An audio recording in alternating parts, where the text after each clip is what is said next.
Peace and blessings, family. Peace and blessings, brothers and sisters.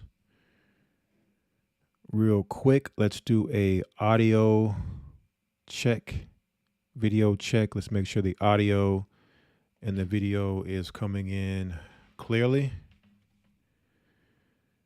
And we'll get started as soon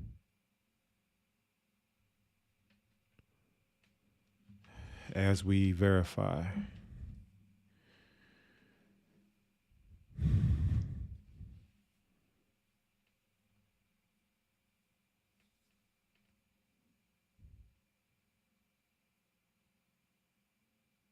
All right, so it looks like everything is good. Let's go ahead. We'll get started.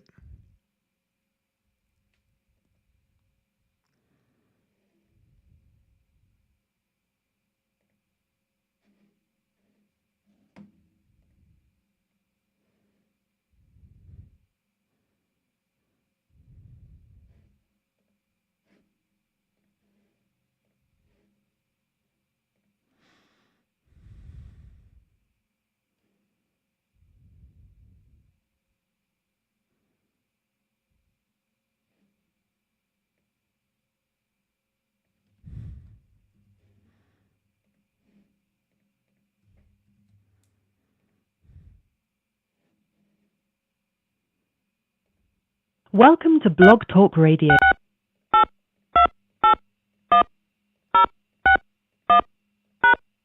To start your show now, press 1. To hear important... Your show is scheduled to start in 15 seconds. Your show will go live in 5 seconds. 4, 3, 2, 1. Blogtalk Radio. So the Most High is going to stop the flowing of the people going into that country. Read. Jeremiah chapter 51, the end of verse 44. Yea, the wall of Babylon shall fall. Verse 45. My people, go ye out of the midst. Hold up, read that again. My people, go ye out of the midst. I think within this chapter, he said flee and get out of her around 3-4 times. Right? Read. My people, go ye out of the midst of her, and deliver ye every man his soul from the fierce anger of the Most High Ahiah. And let your heart faint, and ye fear for the rumors that shall be heard in the land. A rumor shall both come 1 year, and after that in another year shall come a rumor. And wars and rumors of wars. You're hearing about it, and because it's not happening, you think it's not going to happen. Read. Verse 46, end of verse 46. And violence in the land, ruler against ruler. Verse 47. Therefore, behold, the days come that I will do judgment upon the graven images of Babylon, and her whole land shall be confounded, and all her slain shall fall in the midst of it. Then the heaven and the earth, and all that is therein, shall sing for Babylon, for the spoiler shall come unto her from the north, saith the Most High Ahiah. As Babylon hath caused the slain of Israel to fall, so as Babylon shall fall the slain of all the earth. Ye that have escaped the sword, go away, stand not still. Remember the Most High Ahiah afar off, and let Jerusalem come into your mind. Listen to this clear. Ye that have escaped the sword, that means you escape the destruction that's coming to Babylon, go away and stand not still. So when you leave, remember the power or the God Ahiah afar off, and let Jerusalem come into your mind. That's looking forward, not looking back. Now let Jerusalem come into your mind. She's finished. Right? Read. Verse 51. We are confounded because we have heard reproach. Shame has covered our faces, for strangers are coming to the sanctuary of the Lord's house. Strangers have destroyed us.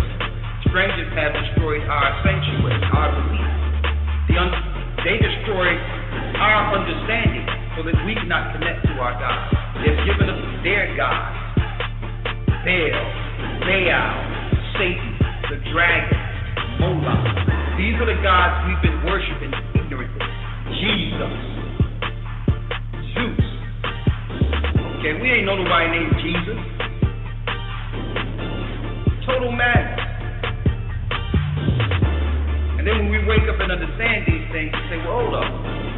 I'm a stranger here. You dragged me here. And the Most High starts reviving us. They be like, okay, we have one who's the extremist. You're a terrorist. Read on. Jeremiah chapter 51, verse 52. Wherefore, behold, the days come, saith the Most High Ahijah, that I will do judgment upon her graven images. He's going to destroy all your images and your idols. And man, if you even look at Washington, D.C., it's idol after idol, monuments of idols, obelisks, which is man's personal member. That's what an obelisk is. What's that, the Washington Monument? Idols every place. 5-pointed stars every place. But what if some did not believe? So what if you don't believe what we're teaching here?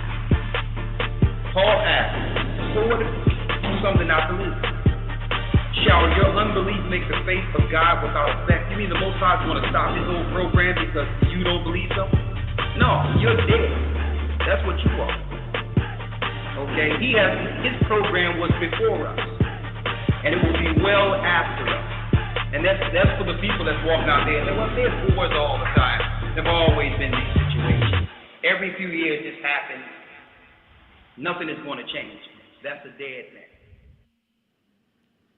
Shabbat Shalom, Barakatham, Watawada, peaceful Sabbath. Bless you all, and thank you for tuning in to another live stream of Friday Night Sabbath, coming out of Babylon, where we connect the dots of our reality and current events with the Word of God and Bible prophecy.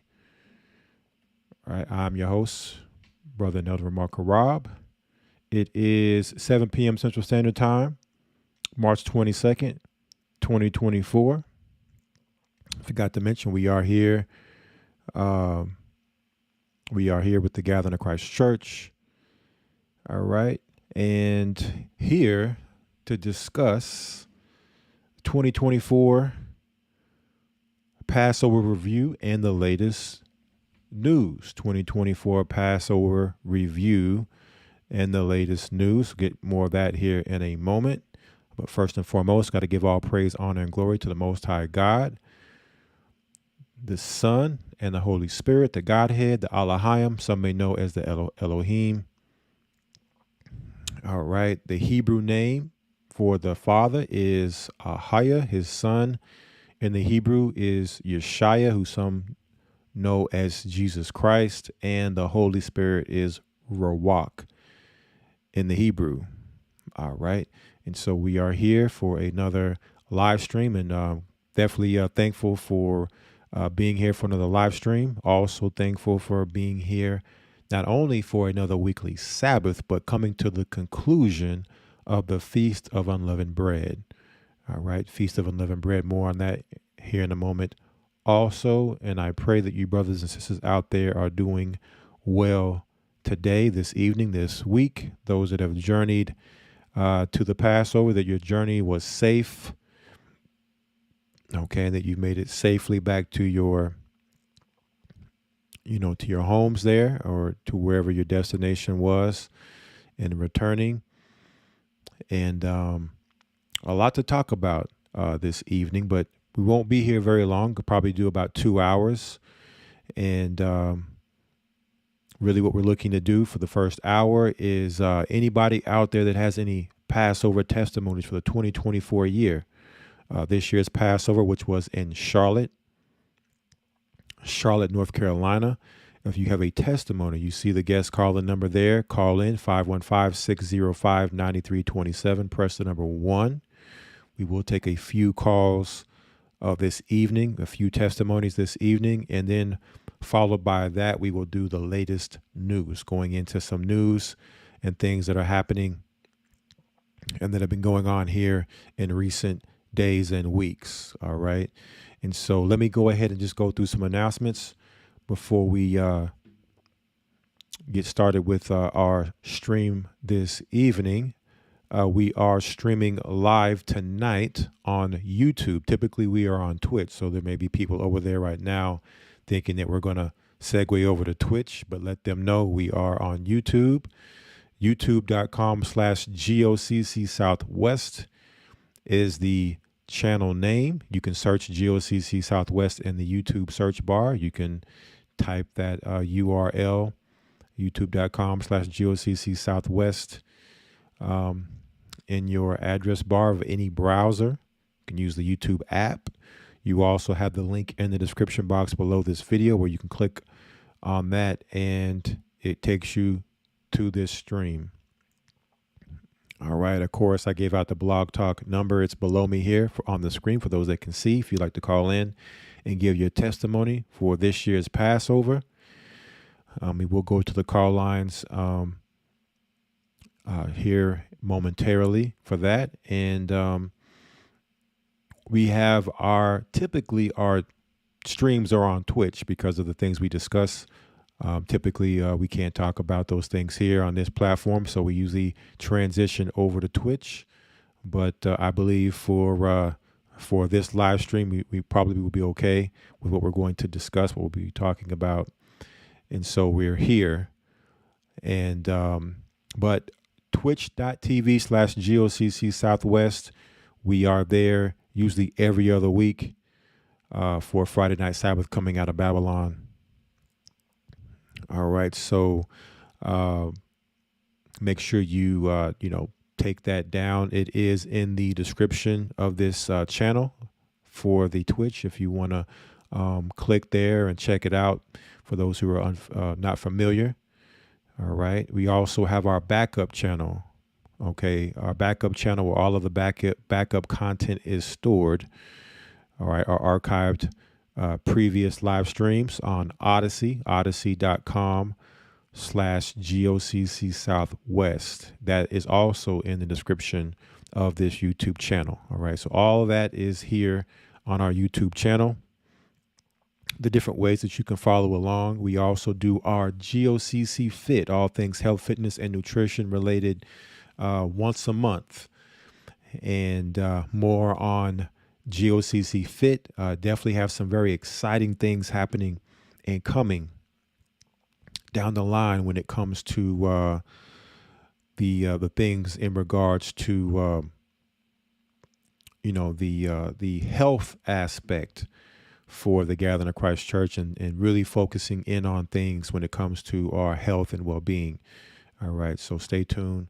We will get there. But the GOCC media is where you can tune in to, check out the latest when it comes to the GOCC Fit, health, fitness, and nutrition related content. We also have other content there, other live streaming from leaders in the church, as well as uploaded content that comes up from time to time. So make sure you're subscribed there also.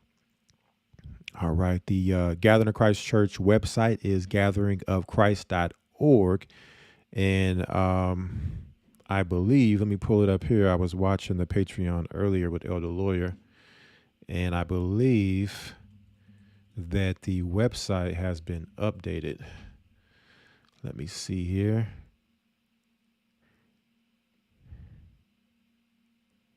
Yes, it looks like it is changed and looks different. Let me let you all check this out here. We'll look at it together real time. All right, you see this here.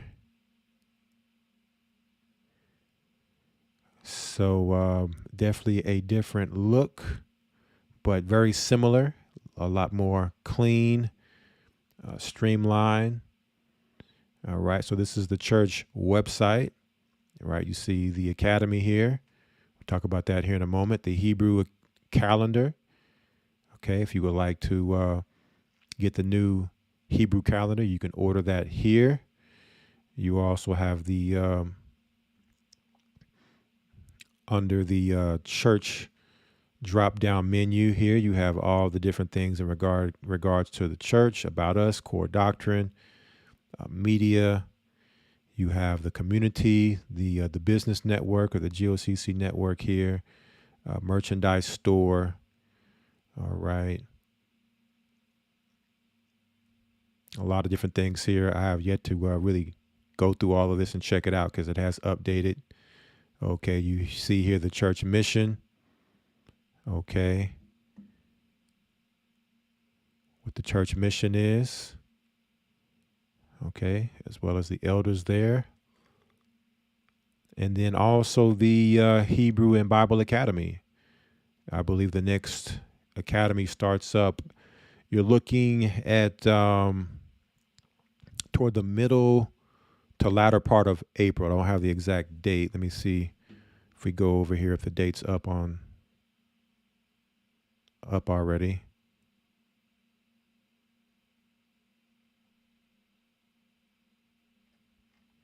I'll click here. Okay, yeah, the date isn't up here yet, but it is coming in April. So be on the lookout. If you would like to find out more or enroll, you can come here through the gatheringofchrist.org website, or you can simply just type in historytimes.org and it'll take you straight here to the Hebrew and Bible Academy. Okay. You also have the church main YouTube channel. Let me see if it's on here too.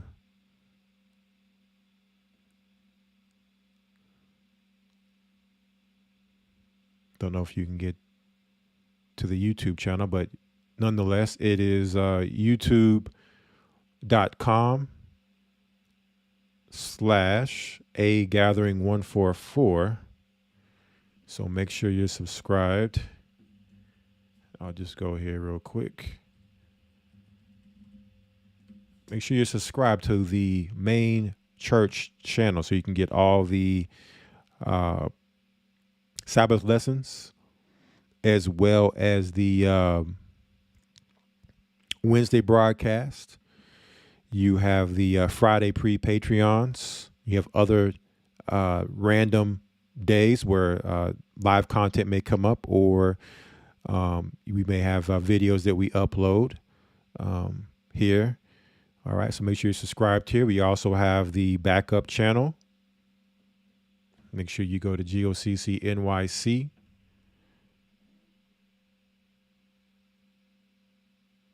All right, GOCC NYC is the backup channel for the Gathering of Christ Church.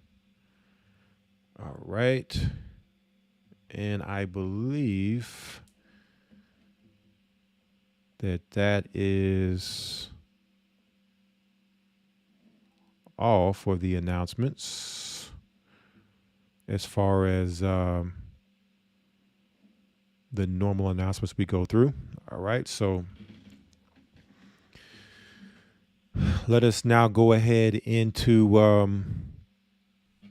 the 2024 Passover review and the latest news, which we're going to deal with for this live stream tonight. All right. And man, a lot has happened in the past week. Of course, everyone knows we have just finished celebrating the Passover in Charlotte, North Carolina, this past weekend.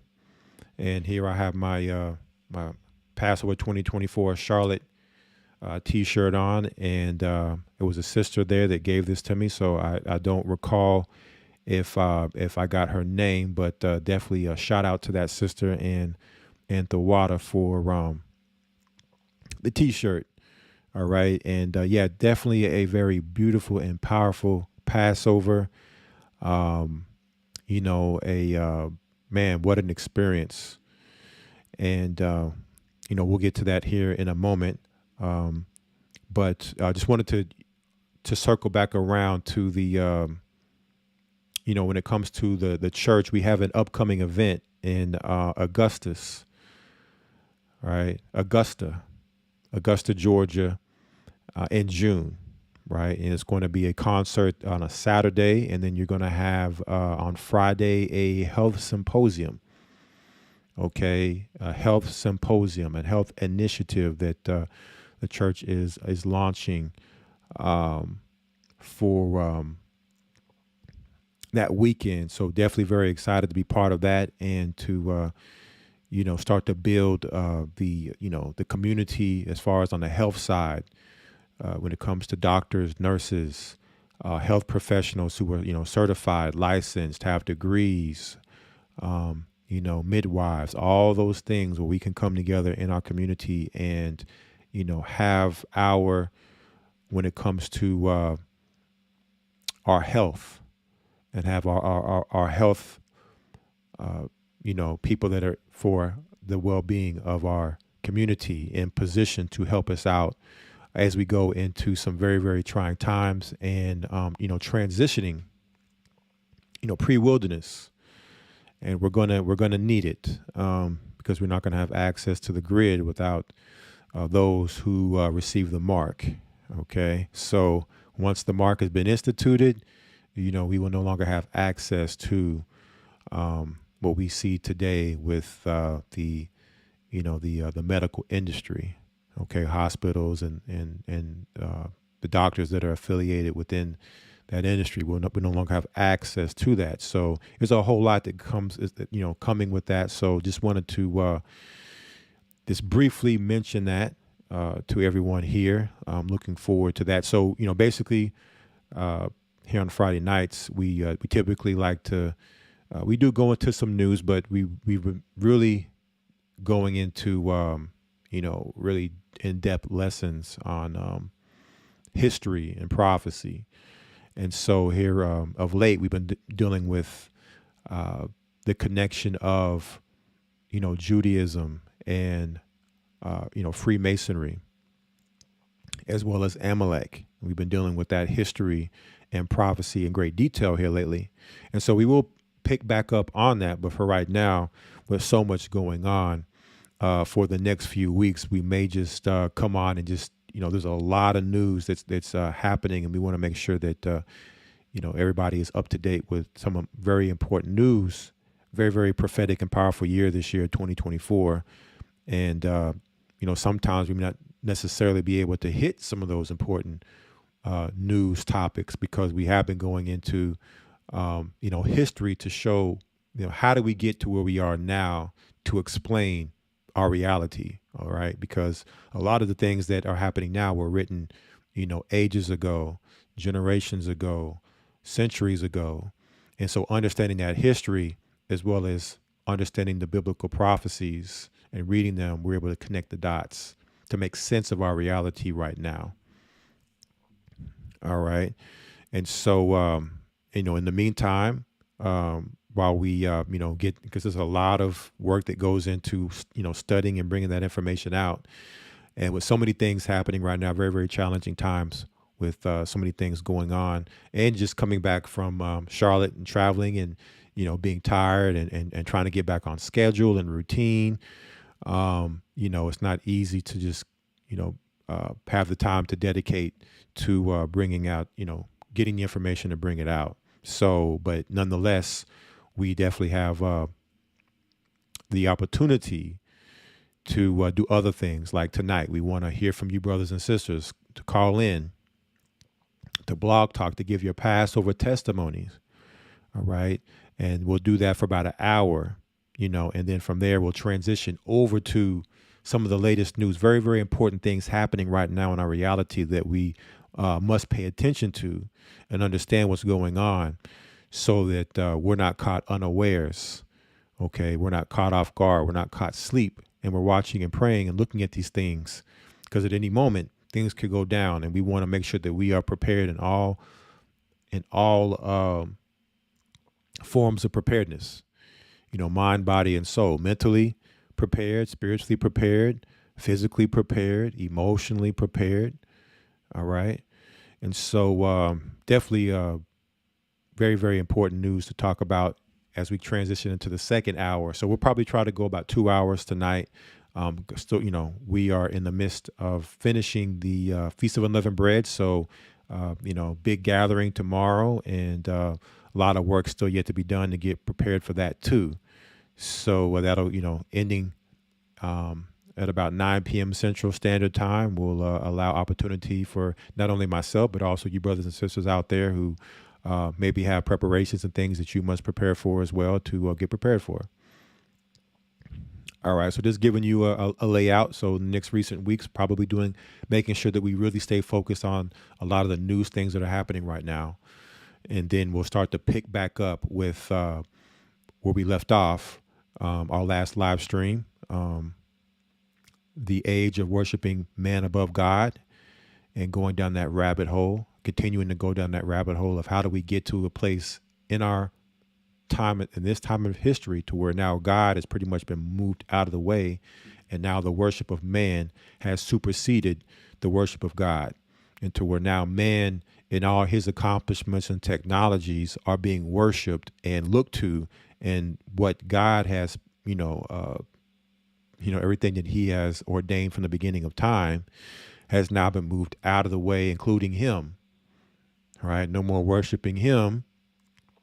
And even tonight, and some of the things we're going to talk about is going to go into some of those things too, right? With some of the news we're going to talk about. All right, but before we open up the lines and go to you brothers and sisters, I know that some of you may have some powerful testimonies or just your Passover experience. You want to share what this year's Passover has meant to you, and share some of your thoughts on it. I'll share mine first, just so brothers and sisters could know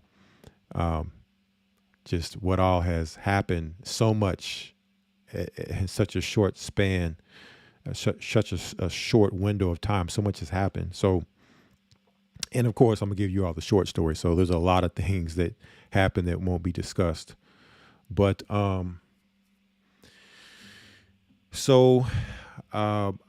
me personally, I traveled to the Passover here from Texas, and I left Thursday morning, flying through American Airlines, and going through the airport. You get to TSA, of course, they go through all your things and want to check you, get screened and all of that. Well, before I could even reach the line, I'm looking to get myself prepared. I'm actually about to get my my passport and my boarding pass to the TSA agent before I get to the screening section, and my phone is ringing. And for those who may know, Bishop Azan, who is over the Dallas GOCC congregation, he's calling my phone.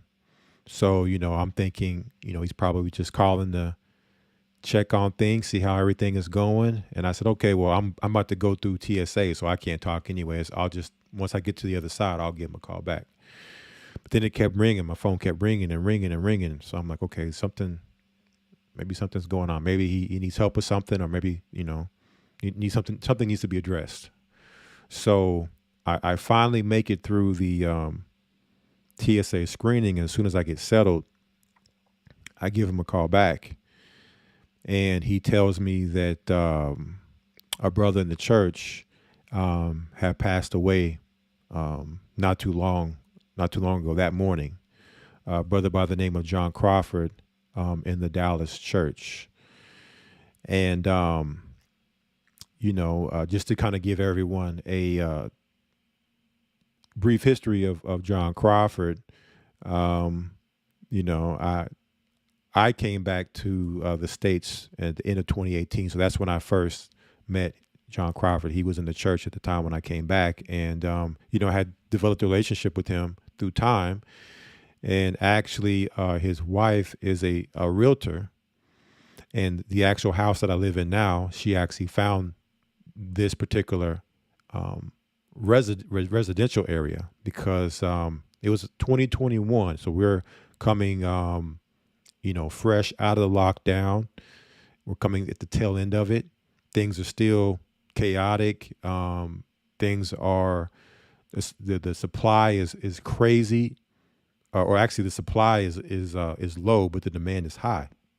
Remember, they shut a lot of work down, a lot of jobs and stuff. So the supply chain isn't really moving.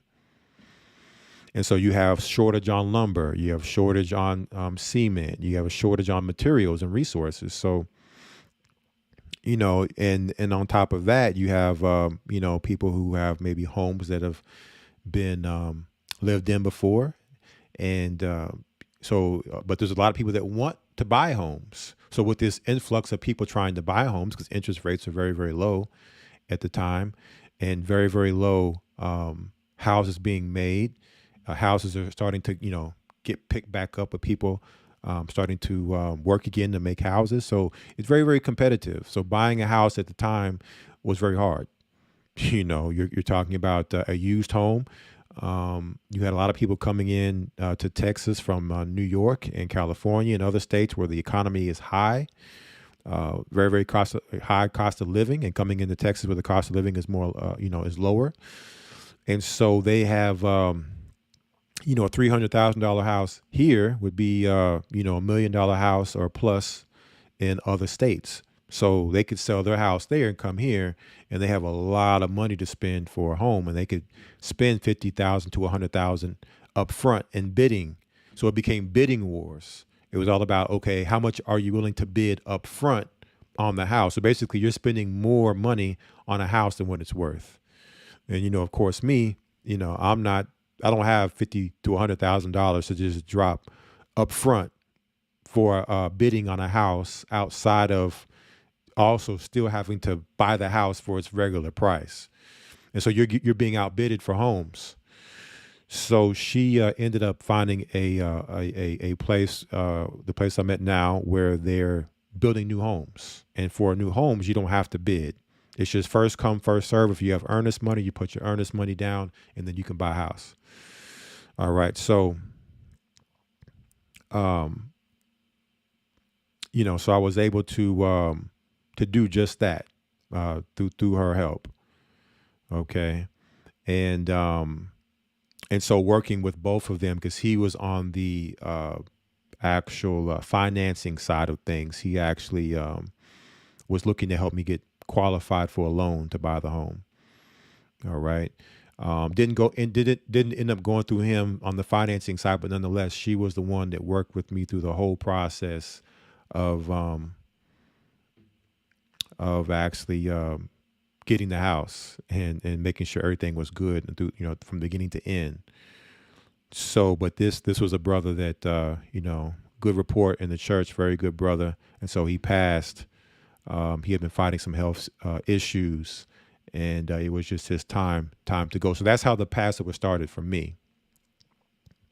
All right. So, and there's a lot of things going on. So, from me getting to the front of to get on, on the board the plane. Got my boarding pass out. I'm trying to scan in like, oh, your seat's changed. We need to print you a whole new boarding pass. So I end up getting separated from my family, not sitting together, and giving a new boarding pass and a different seat. So that already irritations are starting to rise. Okay. So then upon getting to Charlotte, the airport there, I'm looking for my luggage and trying to figure out where to go. And we, get to the luggage claim area, and there is no identification for our flight of which luggage claim area is ours. So, just like what's going on.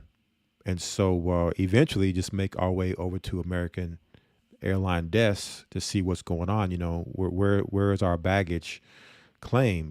We're not finding it. And this is maybe 30, 45 minutes after waiting around. They're like, well, let me take a look. What's your name? So I give my information, and they come back around the counter with one of my bags. Like, oh, here's your bag. Okay, so it looks like the claim the baggage had already been rolling for a time, because it was a long walk to get to where the claim was. And I guess by that time they had already started taking the luggage off the rack, off the belt, and putting it up for claims. So I said, wait a minute. This is only one of my bags. It was my small bag, my carry-on, which they checked for free. when I checked in at my when I left at the previous airport. I said my checked bag is not here. I have another bag. So the guy goes back. He goes to his computer and he's looking and he says your bag is coming on the next flight. All right. So I believe we landed at 2. The next flight doesn't land till 4:30. Now, mind you, I don't know if you brothers and sisters have seen, but it's up on the A Gathering 144 Thursday night. There was a leadership meeting where those in leadership came together and we met up and ate and fellowshipped. It's up on the YouTube channel for the church for those who want to see a portion of it.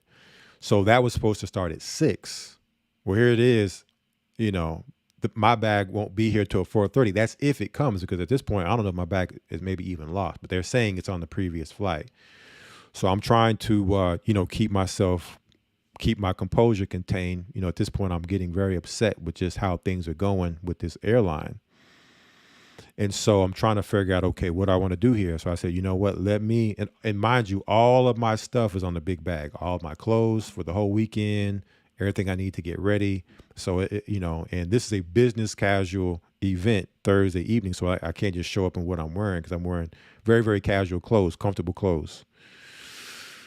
So drove to the hotel 30 minutes away, had to drive back.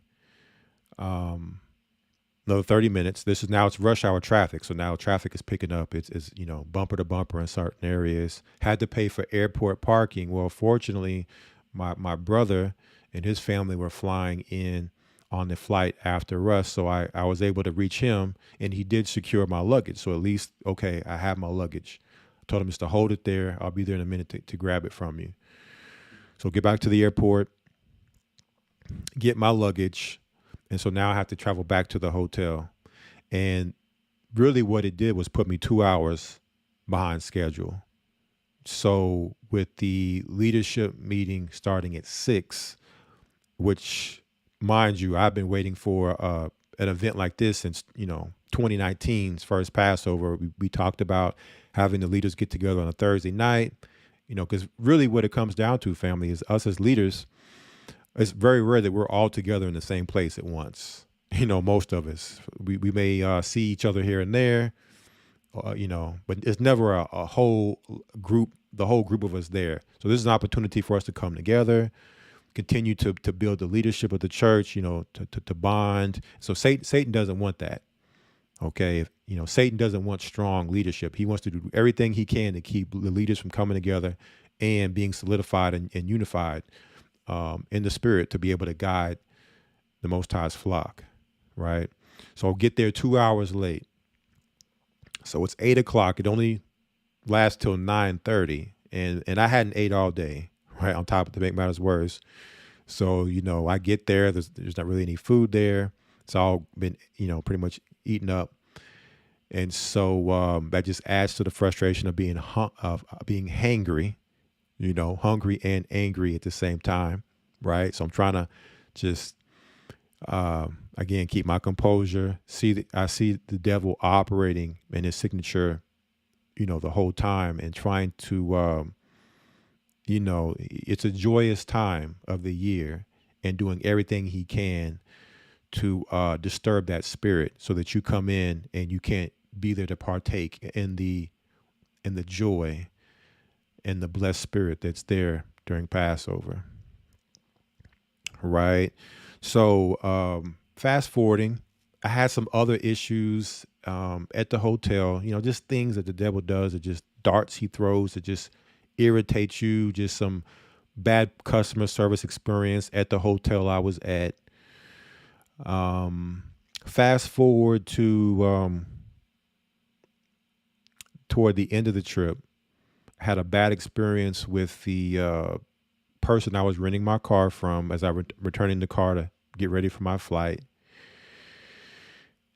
And I had a during the trip, I'm getting calls and texts from my Bank of America, that credit card fraud on one of my credit cards. Now, mind you, the week before the trip, I had credit card fraud on another card. So now I'm scrambling around trying to, make payments and totally out of my, spending element from how I typically spend because of, these inconveniences. So this is happening. I'm hearing other brothers talk about, hardships they've experienced. I think it was Elder REI. He was talking about a tornado and hailstorm hit his land, and all his windows in his house were broken out from this storm. So we're all kind of sharing our experiences the whole time being attacked during this Passover. So so coming back on the plane, American Airlines, get on the plane to come back. We're loading, and as soon as we get loaded on the plane, over the announcement speaker, the pilot says, unfortunately, I had to make an announcement that it's going to be an hour and a half delay before we can take flight because the maintenance crew is switching shifts, and there's a part on the plane that needs to be checked and signed off on by the next shift before we can take off. So everybody on the plane is upset because it's like, why would you make us get on this plane in these cramped quarters where we could have just been inside the airport, stretched out, you got restrooms, you got food, all that. They wait till we get on the plane to tell us, oh, by the way, it's going to be an hour to an hour and a half delay, right? So not only are we going to be cramped on the plane, but an hour and a half later to get back home. Now, mind you, this is 12 o'clock at night. This is about 11 o'clock at night when this is going on. So finally, we take off, get back. Worst American Airlines experience I've ever had in the 15 plus years I've flown American Airlines. I had to walk real far to get to our luggage claims on the way back because they had blocked off the exits right in front of the luggage claim for whatever reason. And I'm just like, man, it seems like someone's trolling at this point. It just seems like you're being trolled with all of this. And so you're trying to keep a good spirit without being, complaining or murmuring and all these things. Get home, very, very bad headache, probably the worst headache I can remember ever having from just dealing with everything. Don't typically get a lot of rest during the weekend because so much is happening. And so, lack of sleep, lack of diet, feeling really very weak. So then the next morning I wake up and get a call, and the call comes in from, again, Bishop Azan, same Bishop Azan who called at the beginning of the trip, now calling at the end of the trip to tell me that Brother Cedric Calloway has now passed away in the church, who actually was at the Passover, saw him Saturday. We actually took pictures, and so now he has passed, right? And so just very peculiar timing for, two brothers in the Dallas body, two very loved brothers, and passing over during Passover, beginning and end. And so, getting back and having to immediately go into working out details for two funerals and, two widows, being there to make sure that they're good in this time. So I looking back throughout the whole Passover and just, a Passover of the ages of good and the unfortunate and the trials, and like saying to myself, man, Most High must be getting us prepared and ready with all of these things happening and juggling all of this stuff so that we can know, the tribulation and getting ready for being, inconvenienced and being discomforted, right? And knowing what that feels like and being able to persevere and to keep a good spirit and to not complain and to be thankful and to feel blessed through it all. And so just to kind of also give insight as to why for the next few weeks, why the broadcast will be a little different, but still we will look to have them, Most High willing, as John Crawford's funeral will be next Friday. So probably a big chunk of that day for me will be spent there. So, a lot of energy expended, and then, coming here Friday evening to broadcast, looking to, again, try to, go through some news, some very important current events that are happening for you all, but won't have the energy, the time to research, to study, to bring out the typical broadcast that we have. And then the following week after that, we will have Brother Cedric's funeral as well. And that's just Dallas, of course. For those that know me, regional elder over 8 churches from, Kansas, Arkansas, Missouri, Oklahoma, Texas. So a lot of churches, a lot of people, a lot of issues that happen. And that doesn't even include personal life problems, right? Or things that are happening that need to get done. So that's my testimony. And, all praise to the Most High, made it back safe, enjoyed it. It was a very blessed occasion. I know I didn't get a chance to, I wanted to be able to see more people. So for those who I didn't get a chance to converse with this Passover, Most High willing, next time, or maybe in June when we come together for that, get a chance to talk and meet.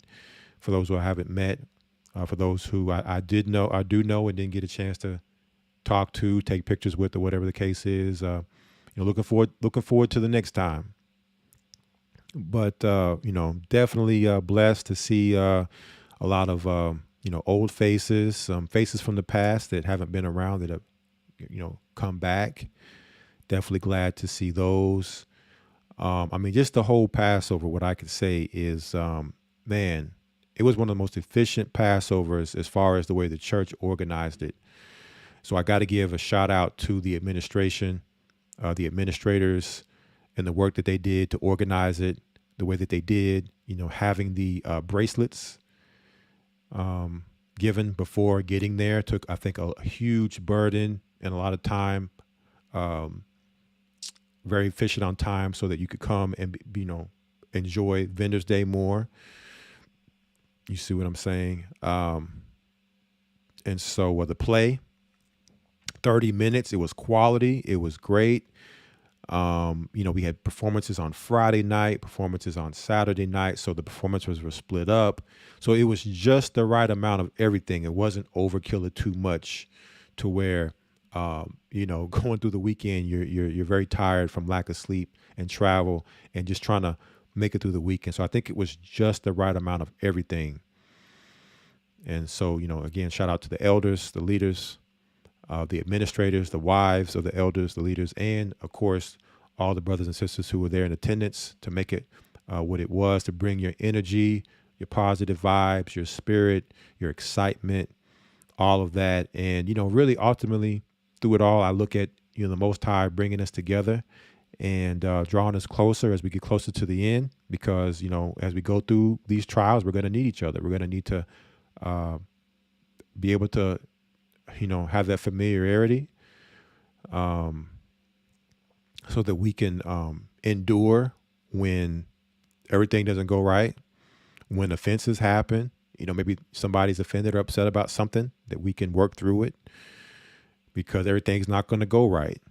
Right. Sometimes offenses happen intentionally. Sometimes offenses happen unintentionally. So by us coming together as a family, that we can love each other and fight through all of the adversity together. You see what I'm saying? And come together in the Spirit of Christ. So I think, and we can't just do it on Passover. It's easy to do it in an event like that because it's a once in a year occasion and everybody's bringing their best. Right. But we got to do that every day, 364 days of the year, Sunday, Monday, Tuesday, Wednesday, Thursday, Friday, as well as Saturday and the Sabbaths, the high holy days, every day. OK, when we're not feeling our best. OK, when we're being tried and challenged and people are passing away. Right. Being there for one another. Like, this is all what this means for us to make it. All right. All this happening is what it means to be able to get that experience to be able to endure the harder things that are coming and on the horizon. All right. So I'm sure I could go on and on and on. I could talk more, but I want to open it up now. If anybody out there has a testimony or you would like to share your Passover experience, okay, you see the guest call the number there on your screen, 515-605-9327. Just simply press 1. All right, go ahead and call in, and I will take your calls. Right now, we don't have any callers in the queue, so first come, first serve. First person to pop in is the first person that's going to be up to speak. We're not going to be able to take too many people because I still want to be able to talk about the news. Okay, but just also continue to, appreciate the Passover high and the experience and the reminiscing on this past weekend, and also using it as fuel, as inspiration and motivation as we continue throughout this year, which I believe is going to be a very, very trying year that's going to set the stage for 2025 and what so many of the the powers that be, the dark forces that are working throughout all of the centuries have worked to hit this 2025 place in time, which is the midpoint of the decade up to the 2030 time period, which we've discussed at length, the 2030 agenda. Okay, so it's the midpoint, it's the checkpoint. So 2020 started with the lockdown, 2025 being the midpoint. What is in store for 2025 and what is going to happen in 2024 that's going to lead us to potentially very big events in 2025? Will there be very, very big events this year before 2025 even gets started? I believe as we transition into the news, part of tonight's live stream, very, very, prophetic and biblical proportion events happening right now that some of you probably are aware of a lot of these things, but maybe not. All right. So let me go ahead over here to the call lines. I see a couple callers here. Again, you have your guest call-in number here on your screen. Call in. Now's the time to call in. If you would like to speak, we're going to take some Passover testimonies. Also, share your Passover experience. And let me go ahead over here to the 314 area code. 314, Shabbat Shalom. You are live. Shabbat Shalom, Elder. How are you this evening? Shabbat Shalom. I'm doing well and blessed. How are you? Oh, man, I tell you, I'm still a little bit on a high. Oh, yeah. From the Passover. It was so amazing. And I'm not going to stay long, but I tell you, this is Mawara in Dallas. I'm pretty sure you know who I am. But yes, ma'am. I tell you, one of the things that was so amazing this time that I'd never seen before, and it was such an elegant and royal touch, is when we were coming to the doors for the Passover day.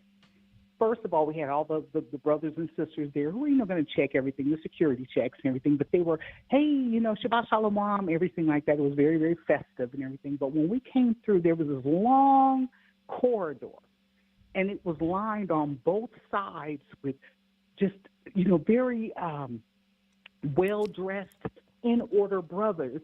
And it was just like you were walking down through this, corridor, and it was, that's the daughter of Zion right there. Shabbat Shalom, happy Passover. It just made you feel like you were literally walking into the kingdom. It was so beautiful. It was almost overwhelming, just the outpouring of love that you felt before you even got to, into the venue. Right. That was such an elegant touch. I don't know who set that up. But it was probably maybe 30 brothers on each side lined up. And they were just, had all the wonderful compliments and they just made you feel royal from the moment you stepped to the door to, walking through. So that was truly a highlight. I thought that was just such a wonderful and beautiful touch. But you were absolutely correct. Satan was busy. when we got here, we had the whole kerfuffle with the getting the rental car. Was the worst experience I've ever had. Then we are all getting into the hotels, and we're getting hit with these per diem charges I've always had at the hotel, incidentals or whatever, but it would be one like kind of amount. They were charging it up front per day. Okay? I'd never seen or heard of that before. So it was just like, an added expense that people weren't, kind of got sideswiped with, myself included. We weren't expecting that. So, it was just all those things. And I just thank the Most High that I kind of was able to stay pretty calm. For most of it, I didn't get like too, out of character because we were representing Christ at his Passover. So, you never know who was looking, but of course the Most High is. So, so there were definitely some struggles and challenges throughout, but it was truly worth it. It was a blessed event. So I'm just looking forward to, if the Most High allows us to have another one next year, that would be excellent. Absolutely. And and I did get your drinks that you gave. Now, I will have to say that I blessed somebody else with those Deacon Azaniah. I let him have those because I wasn't able to travel with them because I hadn't got to him by the time it was time for me to fly out. So maybe he can tell you how they were. So I blessed him with those drinks, but I did get them. So I just want to let you know. Well, praise the Most High, because I got a chance to talk with your lovely bride, and we got a chance to, fellowship a little bit. So that was really nice. I saw you at a distance, but of course, I never got around to speaking with you. But it's okay. It was, hey, whoever enjoy them. Oh yeah. As long as somebody got blessed, then that's what matters. So I definitely appreciate it, and I definitely also appreciate you calling in and sharing your testimony and your experience. And hey, regardless of next year of where we're at, we're gonna turn up no matter if we whatever the situation or circumstance are, we're gonna turn up for the Most High regardless. So, Tom. Well, praise the Most High, and I can't wait to hear what everyone else has to say. All right, with the water, Shalom. Shabbat Shalom.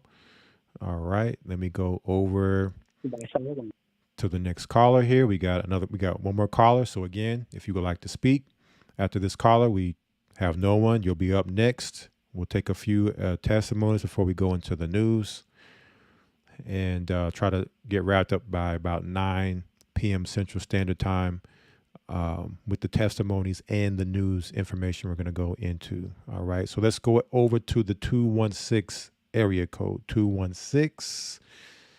Shabbat Shalom, you are live. Elder. Hey, Mr. Shalom, Elder. It's the Sax Man.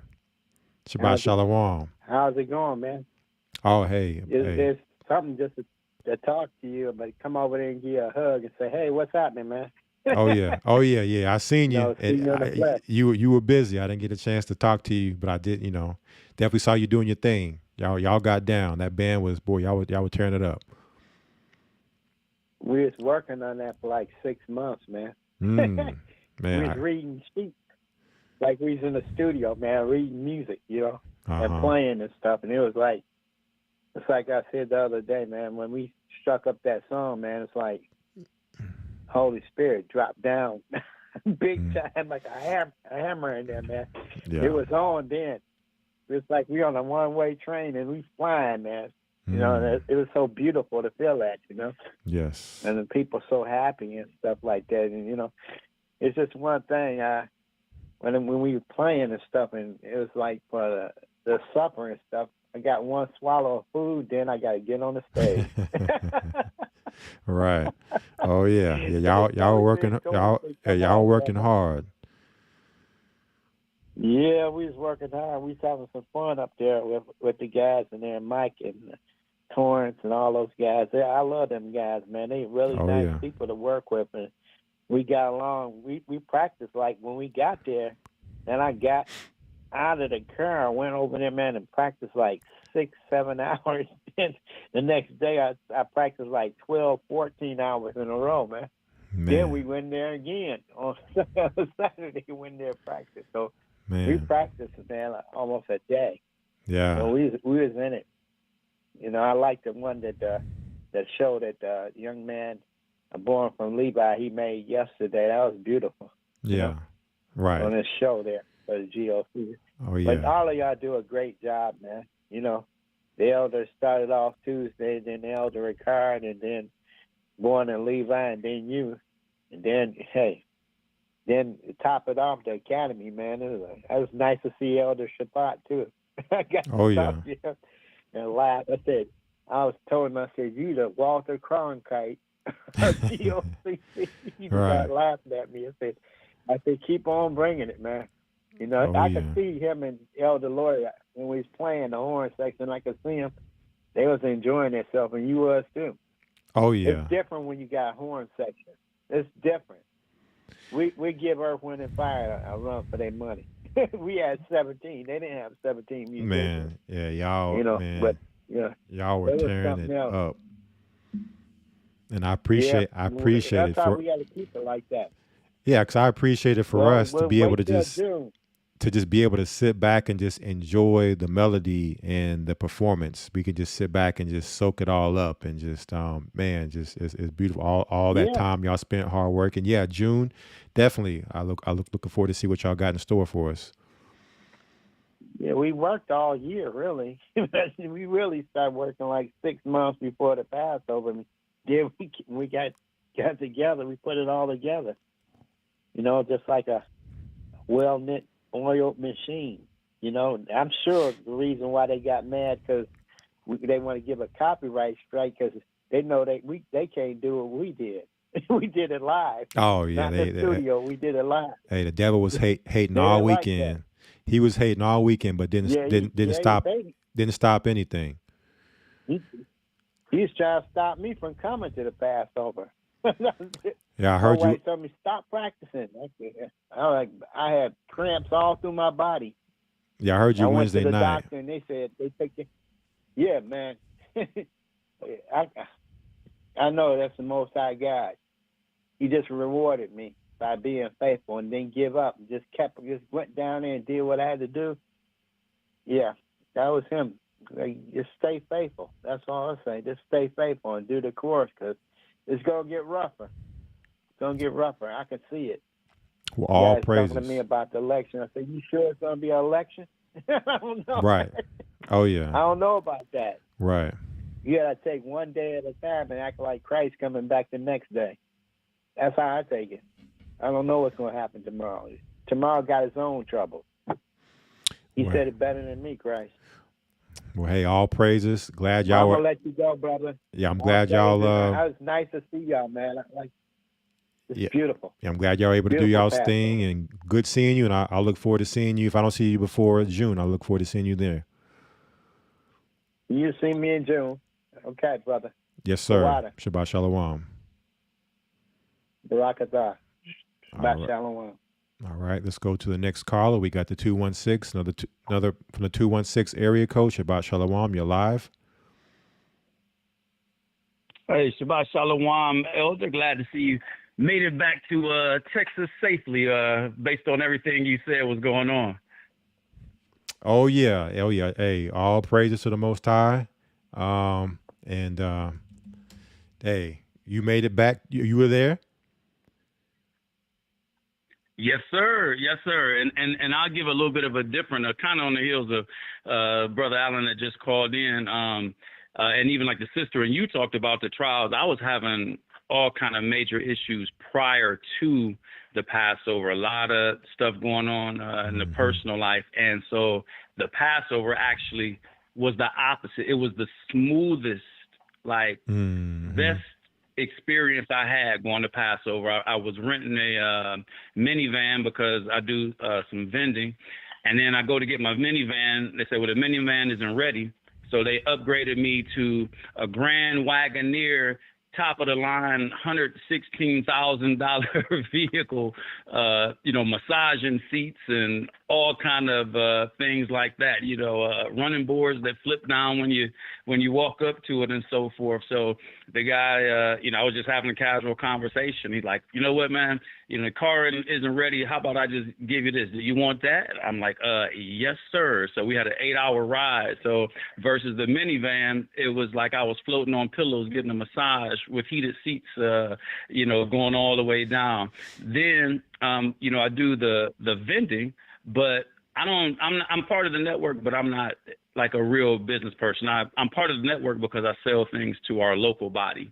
So the vending for me serves two purposes. One, it just helps offset the cost of Passover. And two, I get to stand in one spot and up to 3,500 people just walk by me, and I get to talk to them. Shabbat Shalom, where you from? So forth, so on.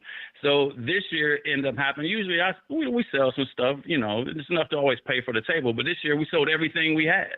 Like we sold pretty much everything. So it was like, again, from serious trials, prior to leaving that I've been dealing with, to then, go to get a car, and then you get an upgrade, and then you go down, and then the vending, goes even better than, you would have ever expected. Then after that, I have the pleasure of serving. It's an honor to serve. So, and shout out to Deacon Shawan, and to all of the brothers and sisters, that were there, that were serving in any capacity, even those that were in the choir, because they put in a lot of work as well, getting ready, for that. But that being said, so I had the opportunity to serve, which was amazing. And as the sister talked about with the corridor thing, Officer Leonard in New York, Officer Leonard and Brother Tazaba out there with you in Texas, they were the ones that came up with that whole corridor thing, to have brothers lined up, and they were like, how can we do this?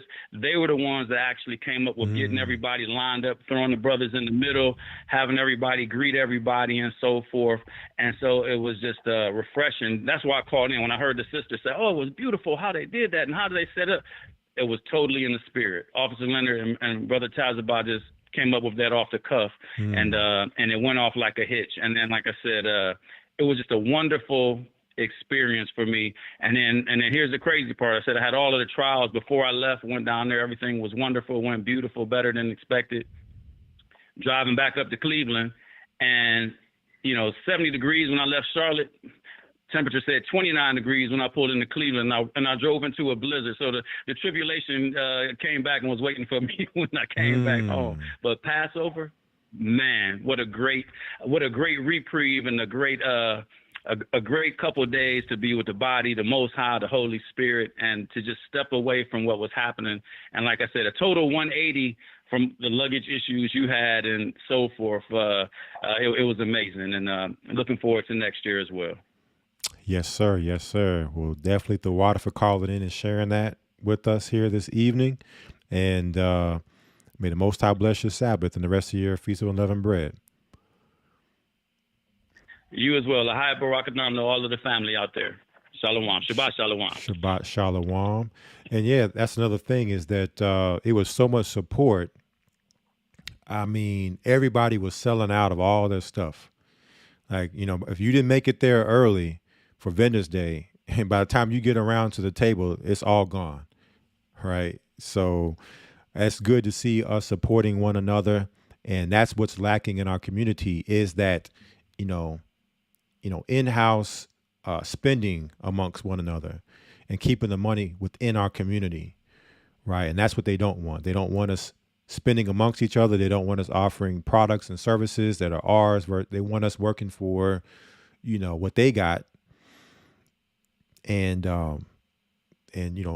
being servants to them versus being masters over our own stuff, right? So this is the beginning of what we had in the past. You had Timbuktu, you had Black Wall Street. So this is it. We're getting it back, and this is pre-wilderness. We're getting everything, our gifts, our talents, getting them ready. Pre-wilderness, we got to get ready so we can sustain, right? And yeah, the brother said before the Passover, it was going down. And I noticed it too, because the actual car that I originally booked, I went through an app where you can book cars, and That car ended up getting in a wreck like a week before Passover. So I wasn't able to use that car. I had to rebook another car. So even before Passover, all the devil's trying to do all these different things, trying to stop, right? Trying to stop you from getting there, and try to discourage you the whole time. So just weird, a lot of weird, bizarre stuff going on that you can only look at through spiritual eyes and understand the spiritual significance of all these things, right?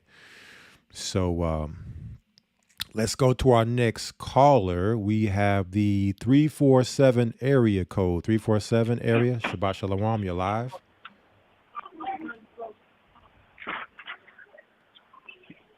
Hello.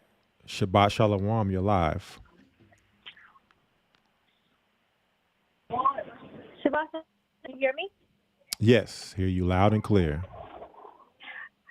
Hi, how are you? I'm doing well. How's it going? Good. I just wanted to share my experience because this was my first Passover. So I went with me and my two younger kids. I have a 13-year-old and I have a 7-year-old. And this was our first time going, and it was so amazing. Entire building from when we pulled up, it was just so amazing how I felt like royalty walking in with just everyone greeting me and feeling so welcoming when I came in. My kids were so amazed. Like, this is also something new to them as well. So they were able to meet like so many young children that was there, and to be able to sit with our body was a good thing. So we were surrounded by people that we already knew. I was a little nervous about that because I wasn't sure if they were going to because I'd never been before. So I didn't know if they were going to switch it up and sit us with different congregations to get to know each other.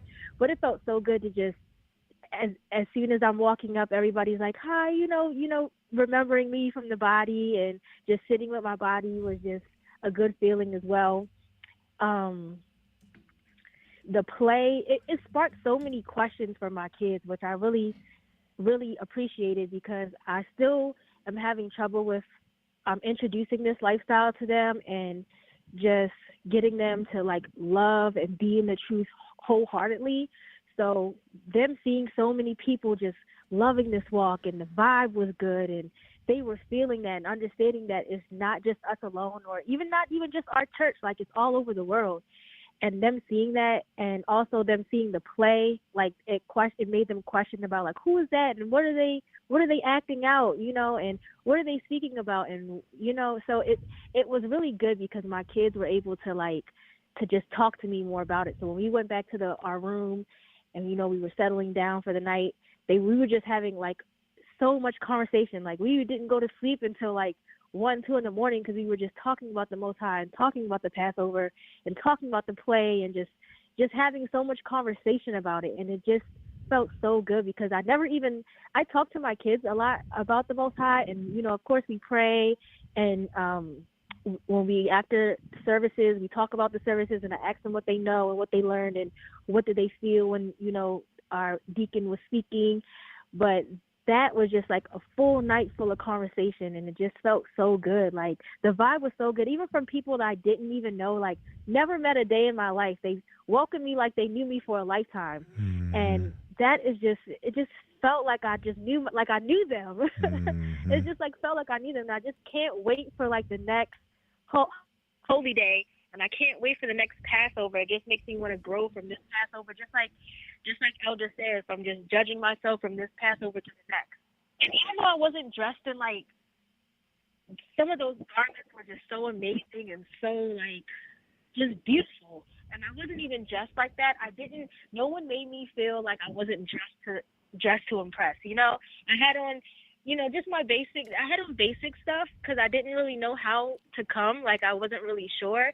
But when I seen people just dressed to impress, so royal and so beautifully, it just inspired me to be yeah, I need to make sure that next time I have my brain, and everything that I need, So it felt good just to see that too, and different styles and different different ways to come about it and be yourself. So that was good. That made me feel less than who I was, or made me feel like I was underdressed or in any way. Well, celebrate such important moments in our lives. Your phone's moments in history that will soon to come again. I just can't wait for the Most High to return because such a blessing. yeah, your phone's going in and out. I'm not sure if you're moving around or what's going on there, but your phone keeps going in and out. But you still there? Yes, I'm still here. Okay, yeah, it had kind of went out a little bit. Well, I'm definitely glad that you got to attend your first Passover and you have children that they had a chance to witness it as well. And your excitement and everything. I mean, I can hear it in your voice, and I'm sure everybody else can too. And thank you for calling in and sharing your Passover experience. And hey, keep that excitement, keep that joy, keep that fire every day, 364 days out of the year. All right. Absolutely. Shabbat Shalom. All right. Shabbat Shalom. Let's go to our next caller. We have, who do we have here? We got the 864 area code, 864. Shabbat Shalom. You're live. Shabbat Shalom. Can you hear me? Hear you loud and clear. Okay, great.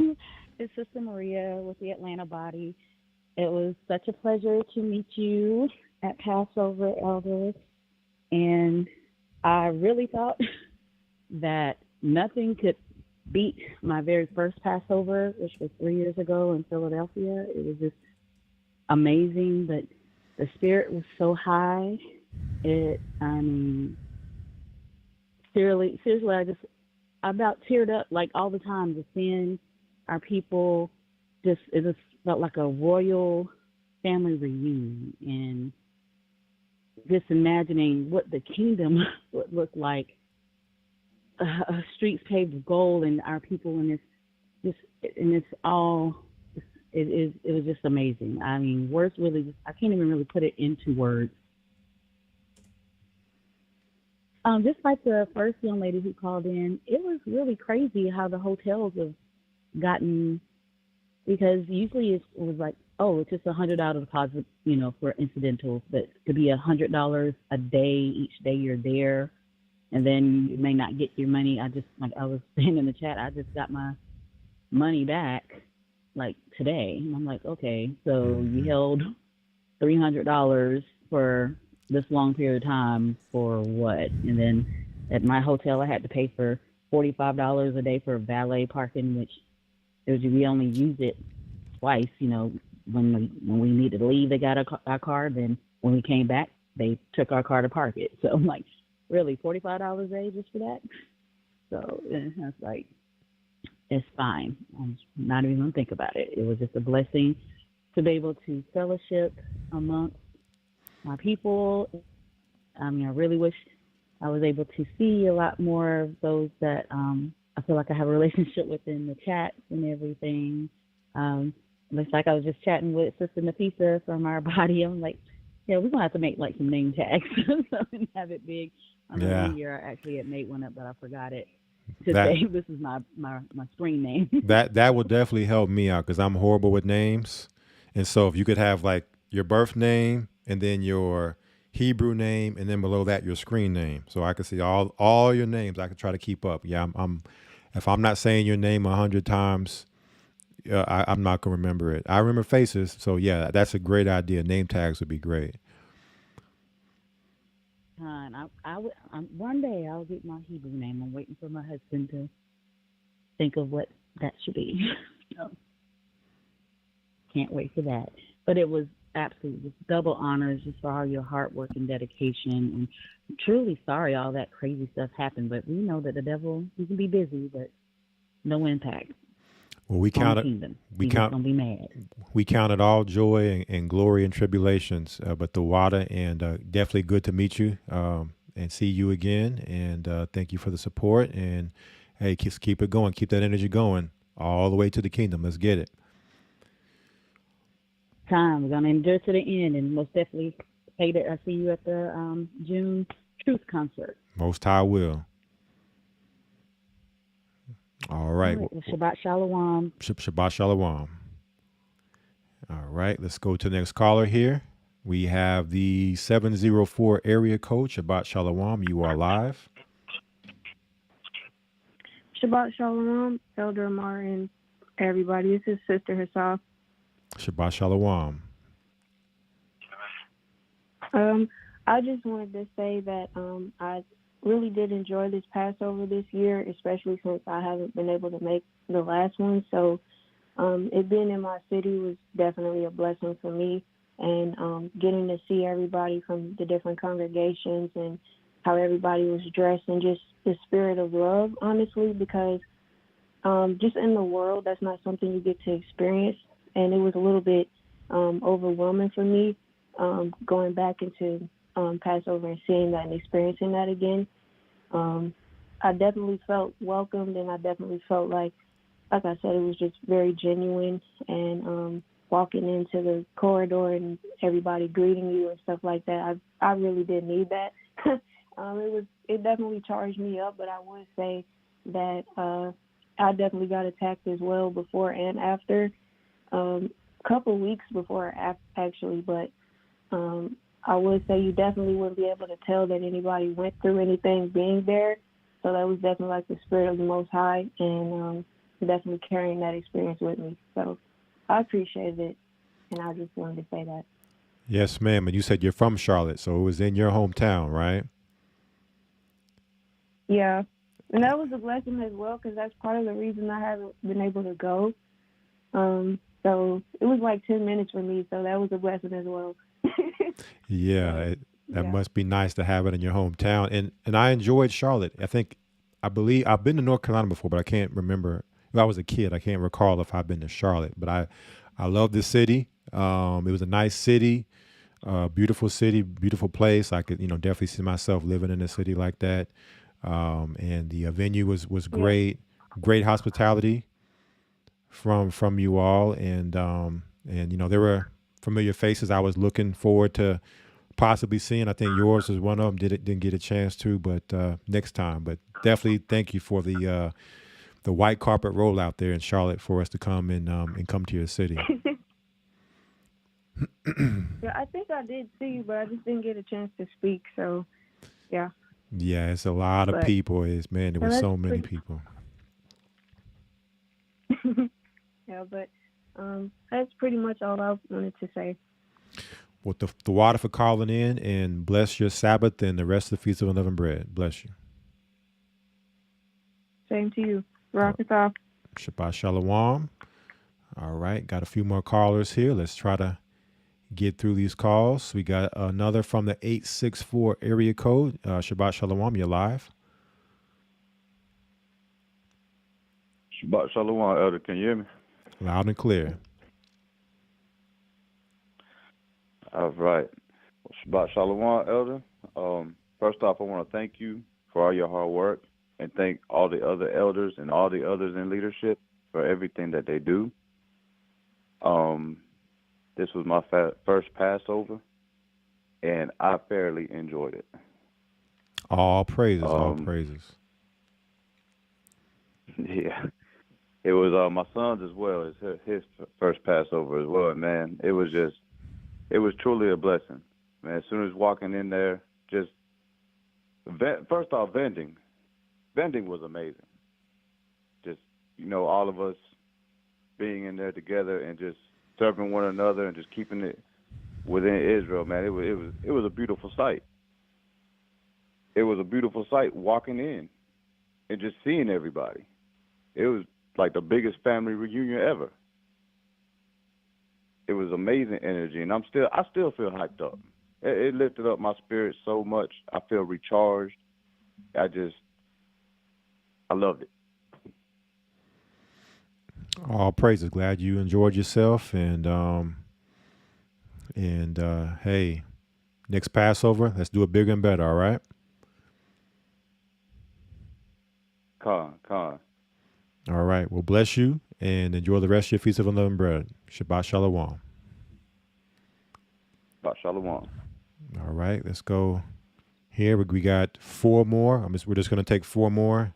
So, I'm not going to take any more if you call in. Unfortunately, want to want to get through these calls so I can get to the news, because it's going to take me some time to get through some of this news stuff that's important. Very prophetic things happening right now. It's important that we are paying attention to these things because it lets us know how close we are to Christ's coming, as well as other prophecies unfolding prior to his coming.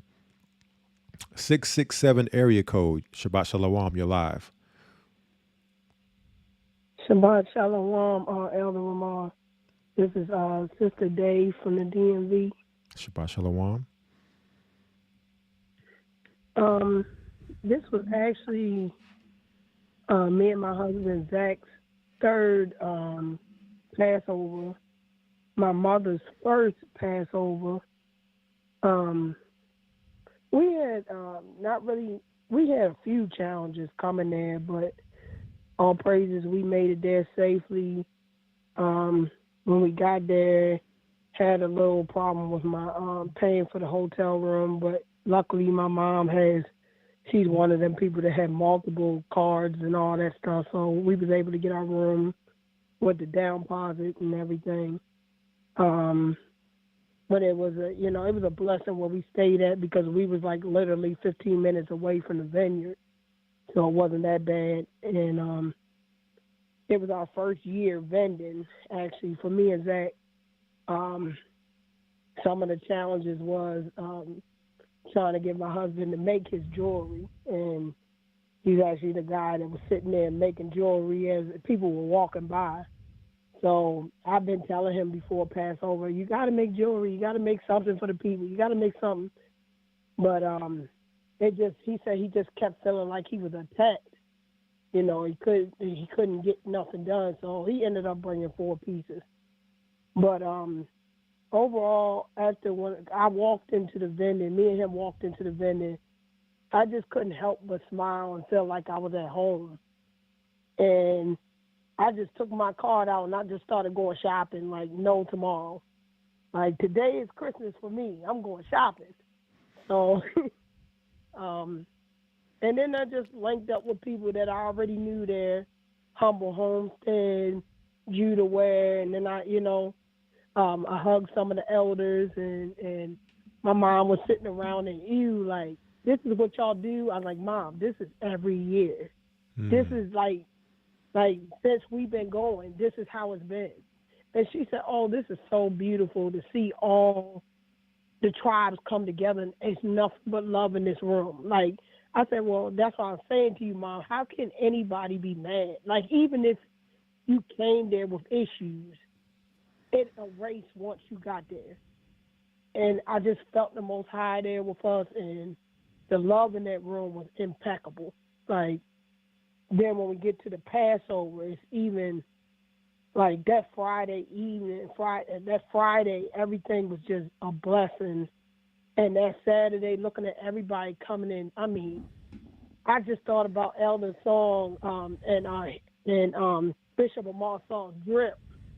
I'm like, look at all these saints in here. That spirit is just dripping. That drip was love, dripping, like not just even just the look, just the dripping with the love. Yeah. The humbleness, the peace, the joy. Like, you felt that in the room. Even brothers and sisters that I didn't even know, and I was saying Shalom, the smile in their face reached their eyes. Like, you seen pure joy. And I was like, this is how we should be as a nation, as a people. This is how we should be. No strife, no malice, just pure love. And my mom was smiling from ear to ear. And I was like, Mom, this is every year like this. She said, I will be at the next, God willing, Passover. And I said, that's what I've been telling you about. Like, it's just nothing but love. And we had nothing to complain about. Like, I was talking to people I didn't even know, and they welcomed me with open arms. And I'm like, what? The only thing I said, I'm like, I hope one Passover that, like one sister said, Maria said, we should have name tags. I think in each area, if you know where the person's from, elders should put a sign up for the Houston body, the DMV body, so you know where your people at. and you can just come over and say hello. You don't have to ask, like, where you from? You know that they from the Houston body, or they from the Cleveland, or the Dallas, or North Carolina. Like, I think that would be cool to have signs over the tables. But other than that, everything looked beautiful. Everything was a blessing, and I was just glad to be there to experience that and see everybody. And I yield with that. And that's a good idea. I'll look into that as far as speaking with behind the scenes to the elders and administration about maybe it'd be nice to have the name tag with the body, whatever city you're from, with the name tag on it, and that way people see your name, they see what church you're from. It'll make it real easy to start learning everyone's names, because it's loud and people tell me their names. Sometimes I can't quite hear them, or they'll tell me, and then, like I said, I'm not good with names at all. So within 5 seconds, I will have already forgot the name.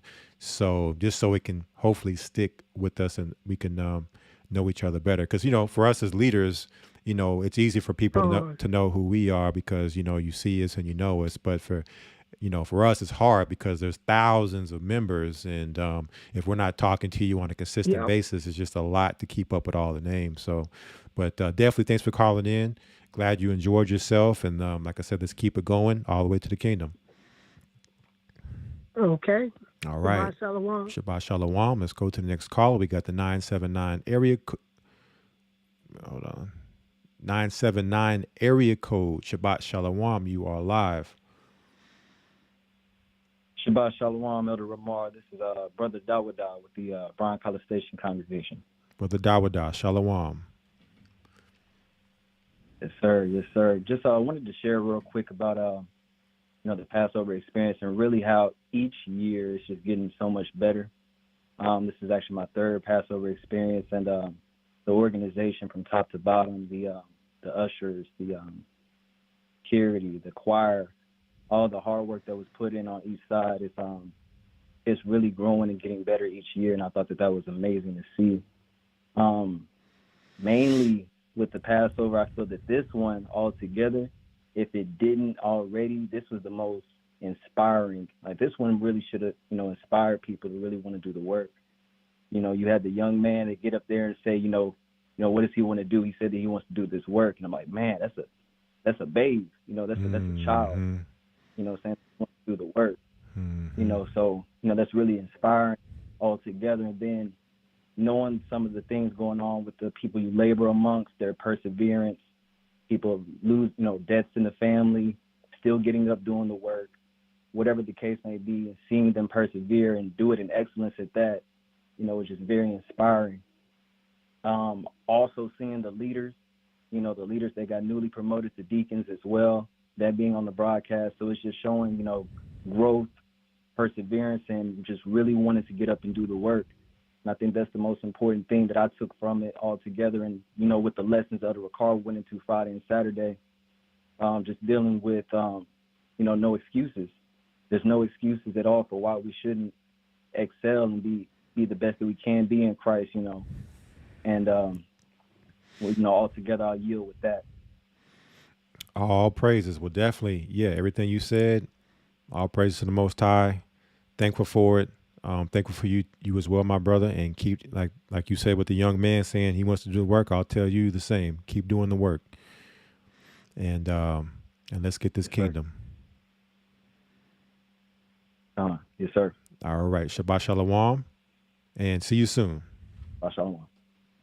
Yes, sir. All right, let's go over to the 832 area code. Shabbat Shalom, you are live.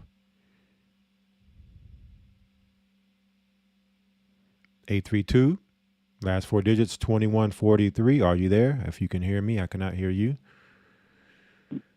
Yes, sir. Shabbat Shalom, Elder Ramar. Shabbat Shalom. This is Sister Anawa. How you doing? From Bryan College Station on the peak of Azaniah. I'm doing wonderful. I'm healing up from a sore lower back from that long trip. Yeah. But between me and my pad, I'm getting better. All praises. But I just want to piggyback off of, yes, sir. I just want to piggyback off of Dawada about the security. this is my third Passover also, and I was more impressed with the security this time. They had them all out in the parking lot, all throughout the building, over by the ladies' bathroom, and all of them down the long corridor greeting us, and we just felt so like the lady said, we just felt royal. And man, they had Elder called covered so well. You wouldn't know he was covered so well until you got up on him too close, and then they jumped out. No, don't do that. Don't do that. I said, well, I don't blame him for having security so tight around him, because I know he's training some young lions to come on behind him. I said, but if anything ever happened to that man, that's it for the world. That's it. Because I've never known a leader standing in the pulpit with the word as strong as Elder Recall.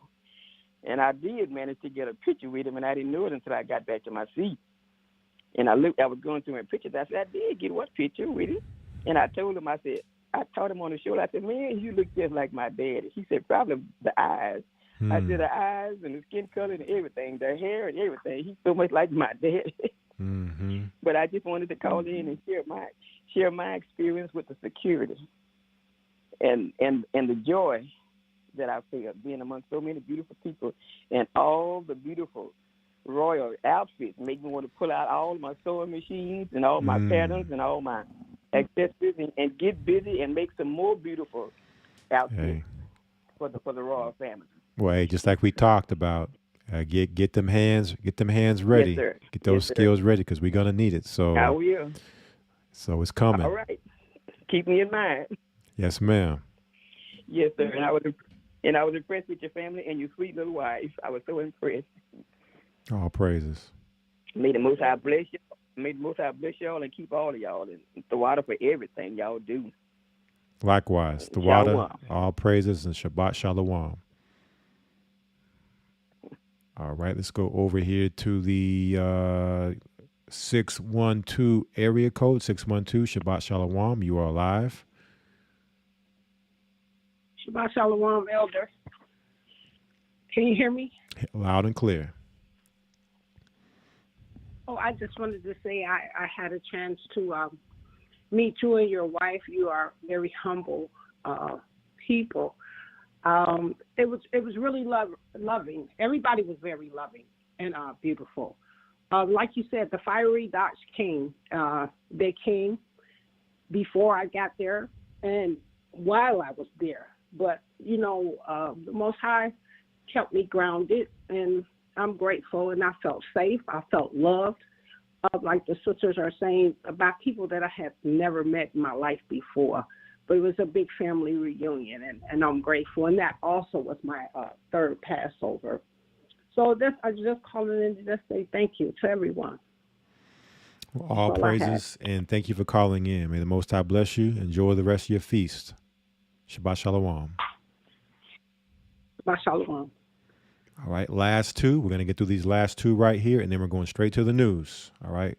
We got 757 area code 713, and then we're finished. So let's go over here. 757, Shabbat Shalom. You are live. Shabbat Shalom, Elder. How you doing, sir? You're doing well and blessed. How are you? Doing well, sir. This is Brother Yowanathan from the Virginia body. And, first I just want to say Tawada for everything you do in the sacrifice that you and all of our leaders should put in and day out. So we greatly appreciate you, and double honors to you all. And my condolences go out to the saints who lost a loved one during this time of Passover. Losing a brother and sister, even though I don't know them, but knowing they're in the body of Christ, it's like, I lost somebody, So prayers definitely go out to you and all the Dallas body and their families. And, it's tough, this year, hearing a lot of the struggles that, yourself and other saints had to go through getting here. It reminds me of kind of what Abraham had to endure, taking up Isaac to do the will of the Most High for the sacrifice. But it's just a blessing that, as long as we stay faithful, the enemy can try, but he's not going to win. So I left Passover extremely encouraged and, motivated to actually do more work, like the brother said earlier. Logistically, I have a pretty big family, 4 kids under 4, so it can be kind of tough managing any kind of trip like that. But through the help of the saints and the Most High, we were able to, make it happen. And it's just a blessing over the years watching the growth of the body.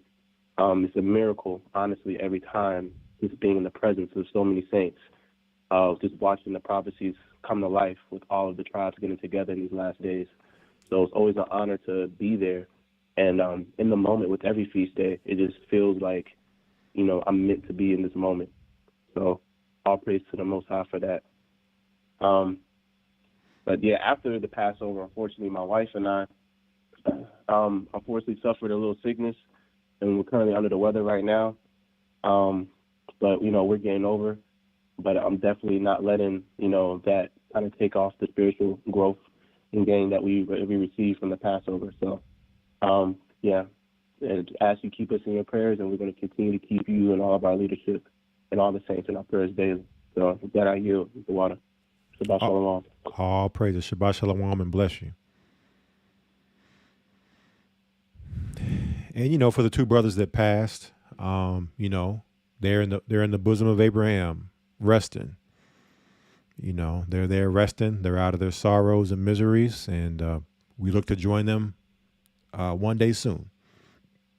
Whether we die in Christ or we see them upon the return of Christ. All right. Last call, and then we're going to transition over into the news.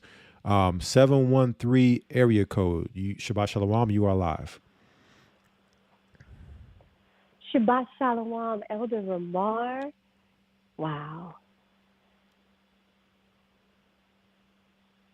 Elder, can you hear me? I hear you. It sounds like the whole time has you maybe lost for words. Oh, wow. To do breathtaking. Recap, first of all, double honors to all of our elders throughout the 4 corners of the earth, to our deacons, bishops, officers, and their families, those who lead fearlessly Israel.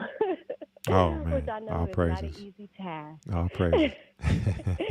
So double honors to you all for that.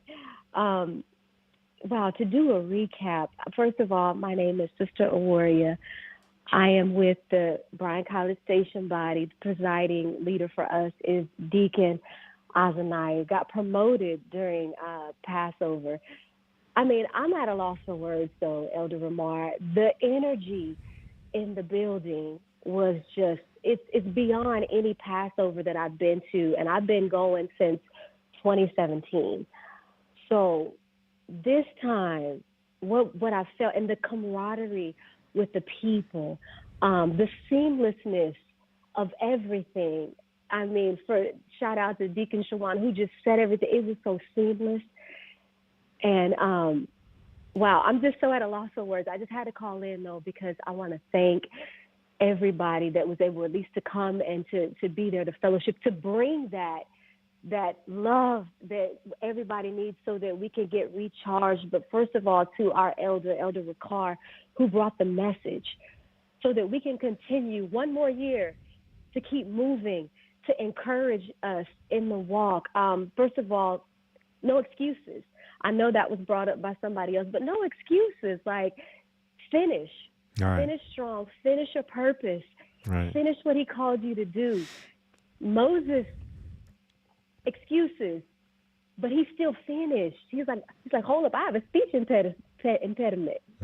And I was just like, wow, Elder Ricard brought that out there on Friday night. But then the times we're coming into on Saturday night, and everybody really should, if you haven't had the opportunity to go back and listen to that message that we need to hold on to moving forward, is on Saturday, Sirach chapter 6, when you have to prove a friend. We're coming into some really dangerous times, and the elder wouldn't be giving us these nuggets, these diamonds in the rough to take with us, as we go throughout this journey, just because. No, he can see spiritually up the road the betrayal that could happen. And if you haven't proved somebody, then you may undergo this, and this may take you out of the body. And that's the last thing he wants. He's just looking ahead. He's covering his flock. So, so grateful for those messages that I hold so dear to move forward now on to this new year. As we recap Passover, I had the opportunity to be a vendor there, and we literally liquidated Judah wear. That was bittersweet. It was very bittersweet for me to do that. But then we released the new brand, Proven. So, and Elder, I'm excited. I'm excited for the new journey through leadership, through your leadership, sir, throughout leadership for Deacon Azaniah, you all steering us and guiding us in the right direction as a body. All I can do is just say the water, and that, I just implore those that are not in a body, Baba Kusha, please make your way to a body. There is safety. There's safety in a body. So if you're not in a body, please make your way to a body. And I just, that's my recap. I did have the opportunity to sing, had the opportunity to decorate, all of that. Those that do the work, what comes with it. It's the no sleep Passover, but you love and you enjoy that moment and you hold on to it dearly. I just had to call in. I had to thank you, first of all, Elder Ramar, you and your wife, your family. Y'all are just, man, you're gold. You're just with the spirit you all bring. Every time I see you all, every time I get the opportunity to commune with you all, it doesn't parallel to anything in this world. The relationships that we build in this truth, and we have the opportunity to come together like-minded under Christ and finish what he started. He laid the ground, and Elder Ricard, for you all to go, first of all, over to Egypt and come back. And now look at how big this has just sprouted. And the Father and Christ is pulling us together. This is a gathering of Christ Church. So I just had to call in. I just had to throw in my hat in the ring there. And I just want to thank you, Elder Ramar, again for your broadcast. Man, I'm just looking forward to see what we have in store for the new year. And all praises to Ahaya, Ashah Ahaya, Bahashim Yeshaya. And come on, saints. Y'all, we're right at the finish line. Don't fumble that rock. Hold on to it. We're almost there. So bless you to the elders, Sawada. Yes, ma'am. Yes, ma'am. And thank you for your works. And like you said, let's finish. So, hey, more trials are coming. The trials are just beginning. So, hey, let's endure together. All right. And so, Shabbat Shalom, and more to come with, now the brand Proven, which was Judah wear. We'll be talking about that more coming up soon.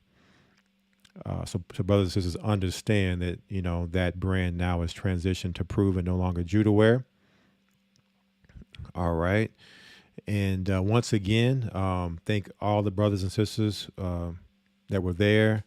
Even those if you didn't make it next time, Most High willing, you'll be there. All those that called in this evening to share their testimony. And I just want to pull up the scriptures here as we are coming to a close of Passover and unleavened bread. Just going to read these scriptures here. Leviticus 23, verse 4 says, "These are the feasts of the Lord, even holy convocations, which ye shall proclaim in their seasons.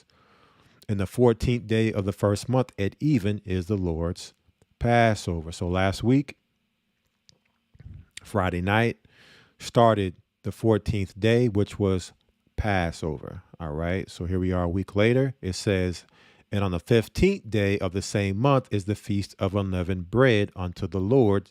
7 days ye must eat unleavened bread." Okay. So then Saturday night started the 15th day. It was the double Sabbath, the holy day of the feast of unleavened bread. It says here, verse 7, "In the first day ye shall have an holy convocation. Ye shall do no servile work therein." So Saturday night to Sunday night last week was a high holy day. It was the feast of unleavened bread, the first day.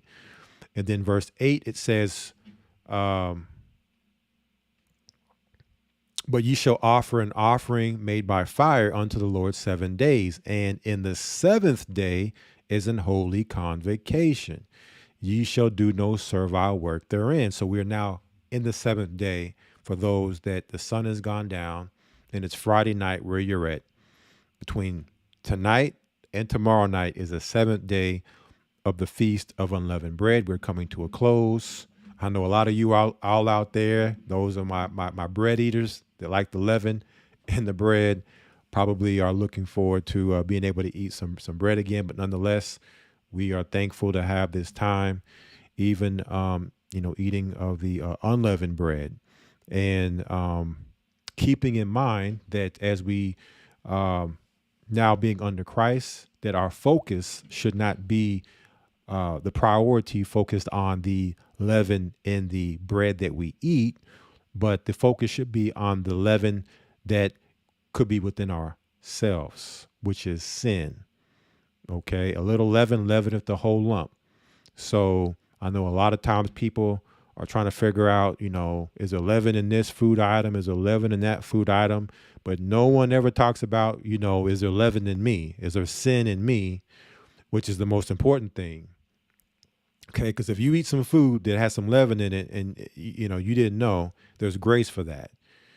Okay, and there is grace for our sins too, but we have to be in repentance. Okay, we have to be living a righteous lifestyle, and getting the leaven out of our physical bodies, our physical homes, our physical houses, which is our bodies. Okay, and that should be the main thing we're focused on, so that we don't go and be like Judas. Okay, and be condemn ourselves with the spirit of Judas, and having hatred in our heart towards the Most High, towards Christ, towards our brothers, our sisters. Okay, so let us focus on that, and not just during the Feast of Unleavened Bread, right? You throw it out, you really focus and self-examine during this time, and then from year to year, from this time until next year, you're doing your best to keep the leaven from coming back in. Keep the leaven out. That doesn't mean that, okay, tomorrow night I can now start to bring the sin back in my life, the leaven back in my life, and go back to my sin. You see what I'm saying? So let's abstain from the sin as we walk in the very, very evil times that we are living in. And that brings us over now to, let me pull it up, our news, our recent news that I want to talk about. Okay, we'll spend about 30 minutes or so diving into the latest news that's going on that I feel like is very, very important for us to focus in on right now. As a lot is happening, or a lot has happened. So how many of you all have heard about the Texas fires that have happened here in recent weeks? We have an article here. Texas fires are destroying cattle ranches. Will the U.S. beef industry survive? It says here, and what the Wall Street Apes Twitter account is describing as a total wipeout of the American beef industry, the Texas fires have reportedly annihilated a disturbing number of cattle ranches, feedlots, and grasslands in the Lone Star State. The devastation is enormous, including at least 100 miles, of power lines gone, meaning no more operational electric grid in those areas, as well as huge losses of prairie and grass for cattle to graze, that is, for the cattle that survived the fiery inferno. So we're gonna play this video here in a moment, as you have Texas Agricultural Commissioner Sid Miller talk about what all this means. So what we're looking at now is 1.5 million acres of devastated and destroyed land here in Texas. It says here, Texas fire largest in American history. So this is the largest fire in American history. And you would think, and I'm not certain, you all can answer this. Have you heard any of this in the past month on the news, them talk about this? I haven't. If it wasn't for, the alternative media or the independent media, I wouldn't even know this is going on. You would think that the largest fire in American history would be on every news station and publication that you could come across. And that Time Magazine, National Geographic, all these people would be there doing a documentary on this. But it's a total media blackout, total mainstream media blackout. That should be very telling. It says here, as we reported back in 2022, U.S. food infrastructure has been under attack for some time now. We've talked about this. We've done broadcasts on how all these food plants, processing centers, farms, agricultural centers have just seemed to just mysteriously go up in flames, explosions, destruction since about 2021. It says food factories all across the nation have burned to the ground under mysterious circumstances. And now we have this apparent attack on the U.S. beef industry. Though Texas is not America's exclusive provider of beef, the cattle and land that was lost in this massive fire will probably have a noticeable impact on the conventional beef supply. So when you look at the numbers for this, the Texas Panhandle, this particular area that went up in smoke, produces 88% of U.S. beef production. 88%. What does that mean for the beef supply? What does that mean for beef costs? Right? These are things we must ask ourselves as we see this happening on top of the other explosions and destruction on our food supply that has happened the past few years. It says the largest fire we've ever had in Texas is the largest fire we've ever had in the United States. It's almost at 2,000 square miles, 1.5 million acres, and a preliminary report stating 3,000 heads of cattle. That number will triple or quadruple before it's over. And you also have to keep in mind that you have cows that hooves are burnt or their udders are burnt that are going to have to be euthanized. Also, what about the cows that no longer have grass to graze because the grass has been burnt to a crisp? They have no more food, so they're going to die too. Not only in addition to the cattle, you got to look at the 500 homes and barns that were pretty much, when you look at the footage, liquidated in their footprint. Now, we've seen this before. Okay, we talked about what's happened in recent years in California, where you have homes go up and liquefy in their footprint, only for the trees around the homes to be standing. Same thing with Maui and Hawaii. Okay, something that they didn't mention on the news, you probably didn't see this, Chile. The same thing happened in Chile within the past couple of months with these weird scenarios where trees are still standing, but aluminum and glass is melted in its footprint. And now we have it here in Texas. So let's come over here. We're going to check this video out. This is the actual Twitter account that this article was just speaking about. Cattle feed and feedlots burn. No water the ranchers use for their cattle, so the water's gone. No grass, prairie land for the cattle to graze is gone. 100 miles of power lines down, no grid. Seems the entire beef cattle industry just got wiped out. What are the odds, family?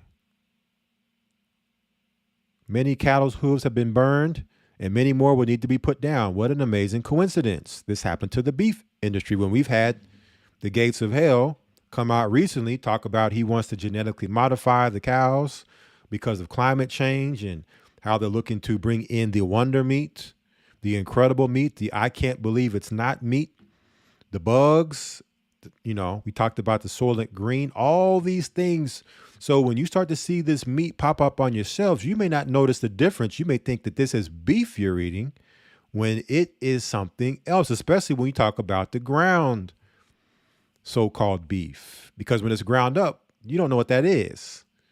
You see, so these are things we're going to have to really pay close attention to with pricing and supply coming in the near future. So let's hear this particular gentleman speak. Sid Miller, Texas Agricultural Commissioner, on this event.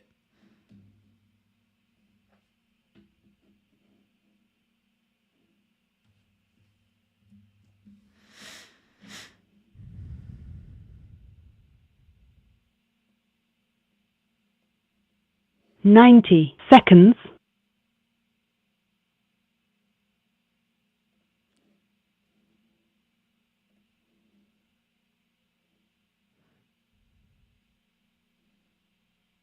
Breaking news out of Texas. We just received an update from our Texas Agricultural Commissioner, Sid Miller, and I'm going to play that video right after this. But a few things that I just took away that are very, very, very important for folks to understand across the country. Now, this fire in Texas is now the largest in Texas state history, and we knew that about 3 days ago when that hit over 1 million acres. They're now at 1.5 million acres.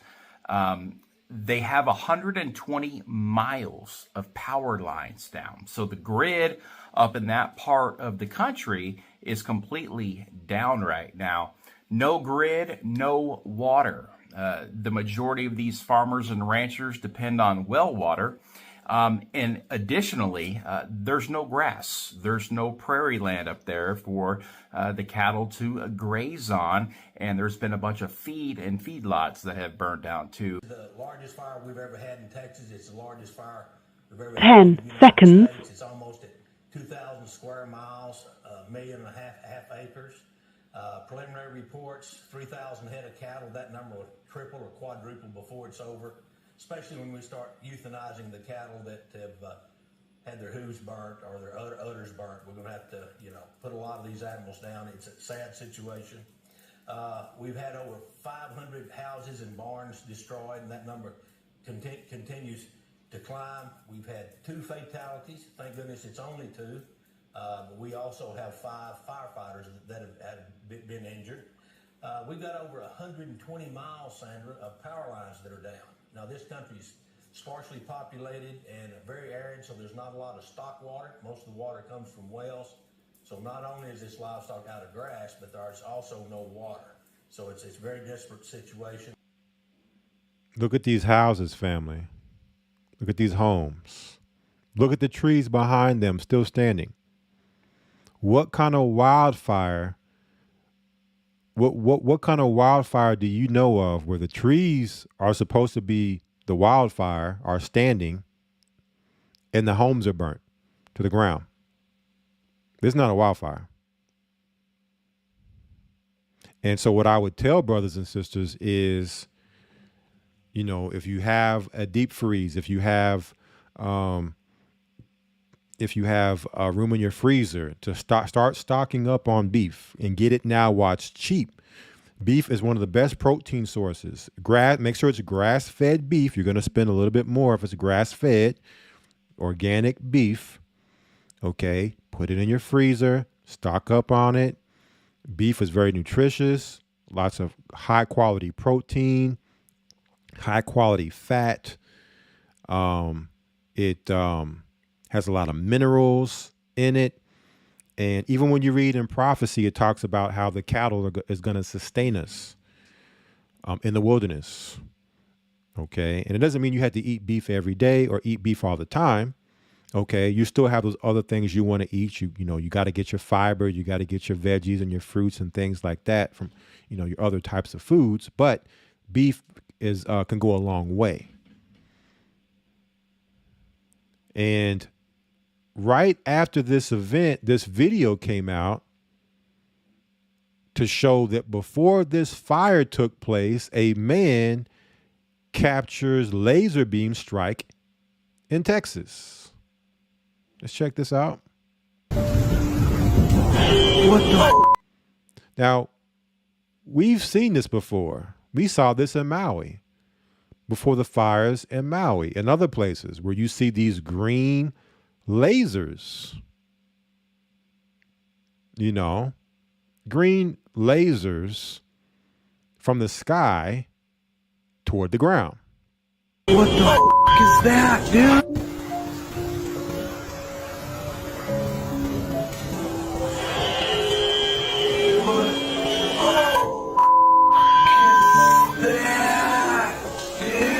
So you think it's any coincidence that right before these fires started in this same area, you saw these green laser strikes in Texas, right? And we know that it's out. The military makes no secret about it, that they have microwave weaponry. Okay, they have microwave laser weapons. And so this phenomena that where trees don't burn, but glass, which takes 1,500 degrees Fahrenheit to melt, which wildfires only reach 1,000, so not hot enough to melt glass, but it's hot enough to melt the glass, but not hot enough to melt the trees. It says here, too many coincidences to count now. How many fires and explosions have occurred throughout America in the last 24 months, impacting food production and distribution? So here is the Texas one. It says, hell on earth.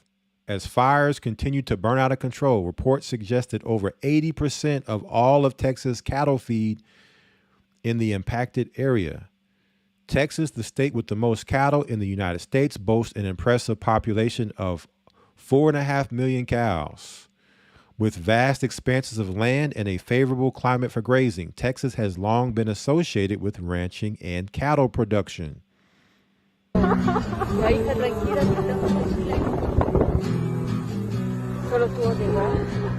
are the chances, fam? Doesn't happen in the field where there's nothing grazing there at all. Okay. This happens in a place where all the cows are.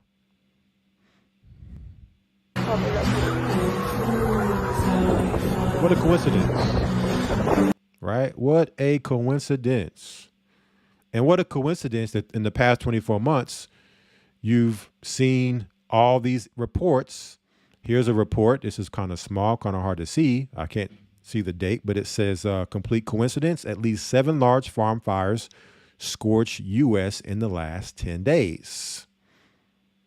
So I don't know if this was recent, but within the past 24 months, you're seeing these reports come out of farms and food production facilities, factories going up in smoke.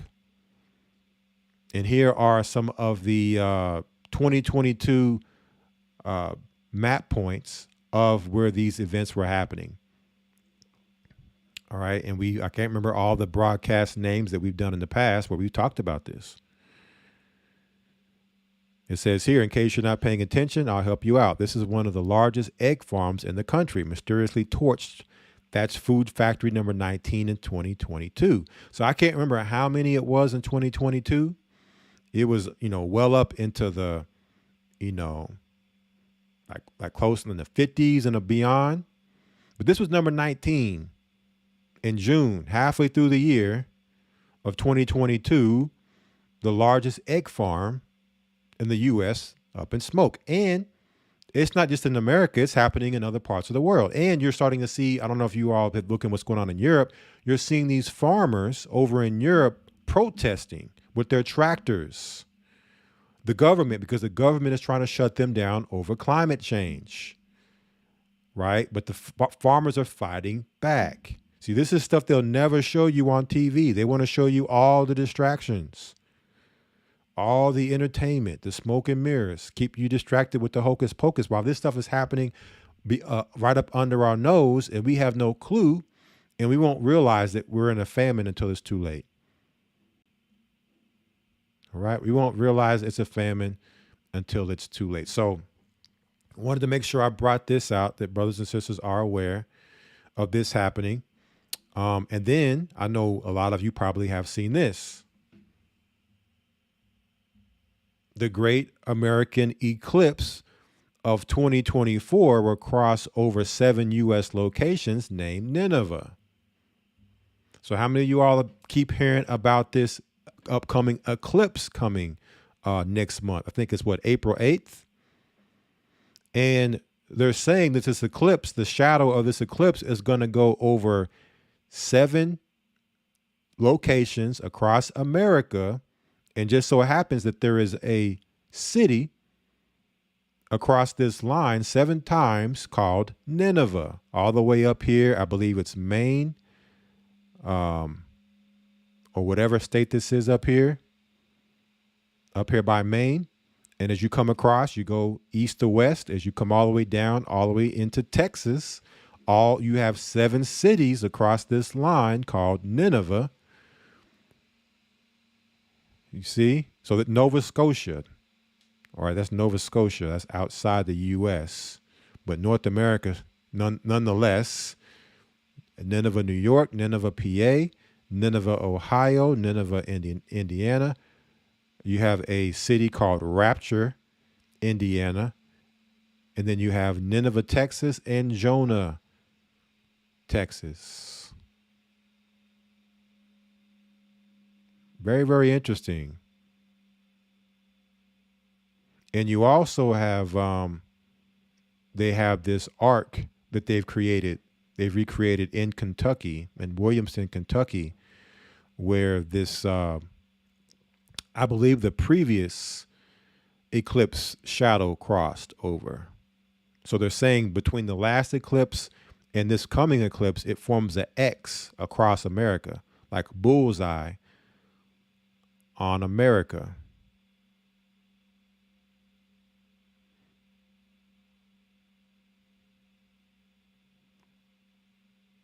All right.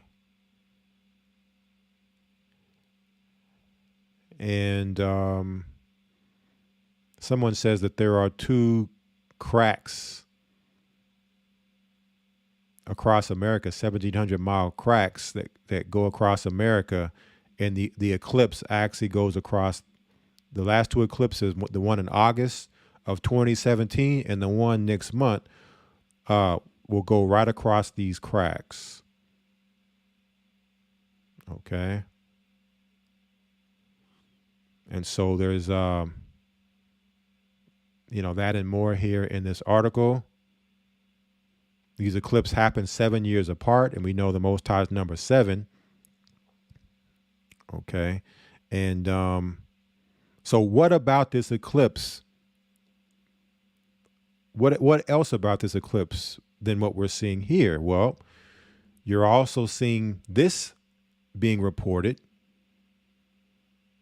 Yes, the Texas power grid will be impacted by the April 8th eclipse. So now you're starting to see all of these states come out and say that the power grid is going to be affected by this eclipse. Now, this is very strange to me because, ever since I was a kid, I remember eclipses happening, and I never remember anything happening to the power grid ever.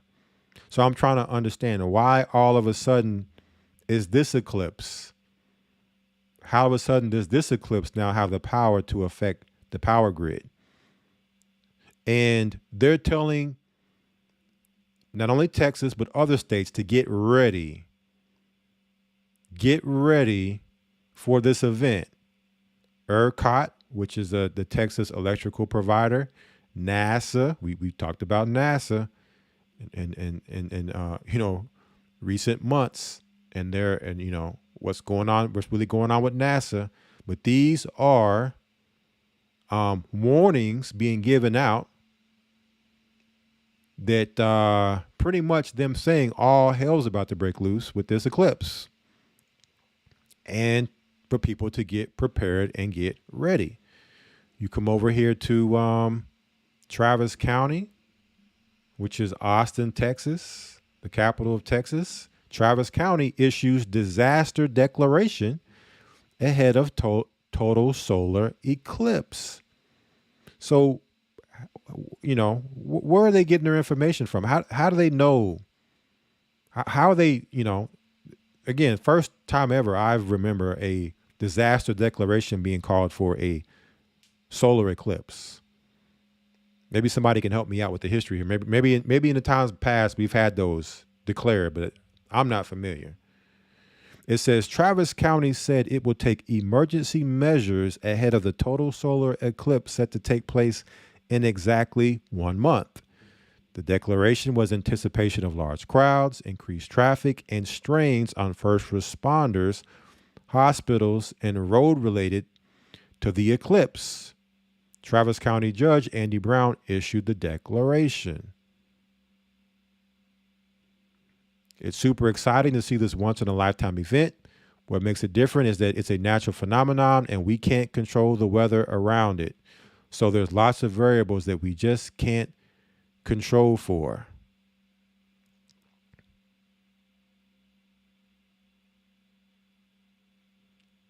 And let me see, what else does it say here?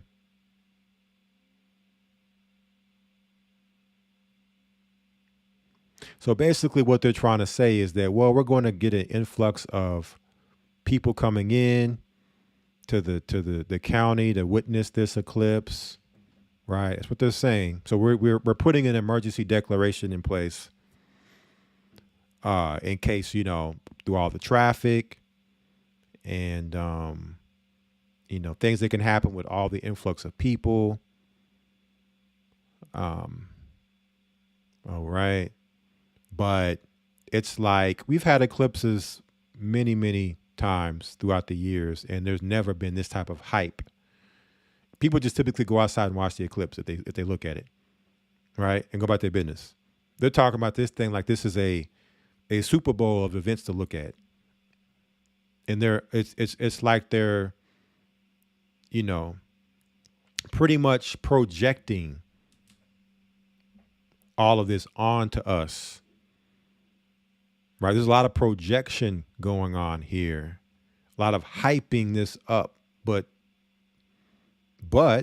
let's not forget that the electric companies are telling us that it's going to affect the grid. It's not just going to be traffic and all the problems that come from all the traffic and people coming together, but the power grid is going to be affected, and not just Texas, but pretty much, when you start looking into it, it's pretty much all the states are preparing.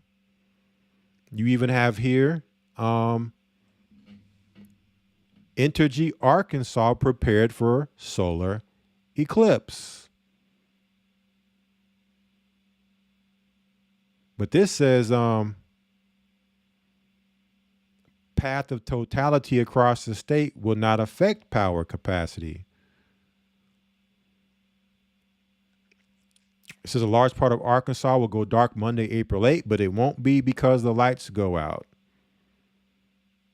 You see, but speaking to police, we actually have brothers that are in the church that are police in Austin, Texas. Pretty much from what they're being prepped is it's all hands on deck. They're passing out radiation masks, and they're telling people get prepared and get ready. On and on and on and on and on, as if some big event is fixing to happen. For people to get stocked up, fill their, cars up, their gasoline up, all this stuff, all this hysteria with this event. They're drumming it up, and everything else will be on a need to know basis within the police. And he said he's never seen anything like it, what they're being prepped for. And what I would just tell people is, as a church, we've always told people to prep and get ready for whatever event could happen. It could be just a tornado coming through your neighborhood or a hurricane or whatever, whatever. Just to be prepared, right? We're not looking for any one event, but just to always be ready. So this is just another sign that if you don't have what you need, get what you need, because they could drum up it. I don't think anything is going to happen as far as to what they're saying is going to happen, because the government, hey, if you think that they're looking for us to be prepared for an event, I don't buy that. Okay. So I feel like this is an opportunity to get people into a state of panic, a frenzy, a test, and then it comes and goes, nothing happens. And then when the Black Swan event comes randomly, you won't be prepared for that. So it's like snatching the rug from up under the people's feet. People will say, oh, well, they always say something's going to happen. Nothing ever happens. Well, if nothing happens, then that just puts people more into a state of complacency and comfort, to not prepare. Because the Bible tells us that the Great Tribulation is coming. Okay, and it's not going to be just one event. So our thing to people, brothers and sisters, is to get prepared. We see the signs. It's not any one event. It's going to be a series of events. Get prepared. Make sure you have what you need in your home to sustain. Don't be out there amongst the hysteria. Not to say that there's not going to be, people out there, all type of craziness going all the way up until the day of. Especially the days right before, you might see your grocery stores emptied out from people stockpiling. So now's the time to get ahead of the curve. Even if it's just your typically weekly groceries that you buy. Okay, make sure you get there ahead of time to get those weekly groceries that week and be stocked up so that you're not scrambling around trying to get stuff you need days leading up into, and all the shelves are empty, or it could turn into a stampede and people are fighting in the stores and in the streets. You just don't want to be caught up in the hysteria. Okay. So that's another thing I wanted to make sure we spoke about. Upcoming. What else do we have? This is also something we need to discuss. How many of you all have heard about why has the U.S. passed a bill to ban TikTok? And what's next? The U.S. House of Representatives has approved a bill that could force the app's Chinese owner, BitDance, to divest from the company or face a ban.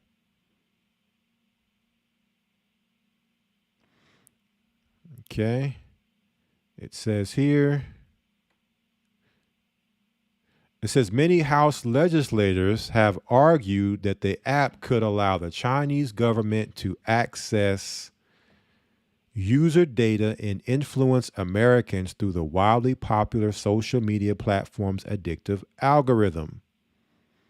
The White House has backed the bill, with President Joe Biden saying he would sign it if it passes Congress. So they're looking to convince us that this Chinese app can be used to hack Americans, spy on Americans, and that's the reason they want to ban it. That's what they want us to believe.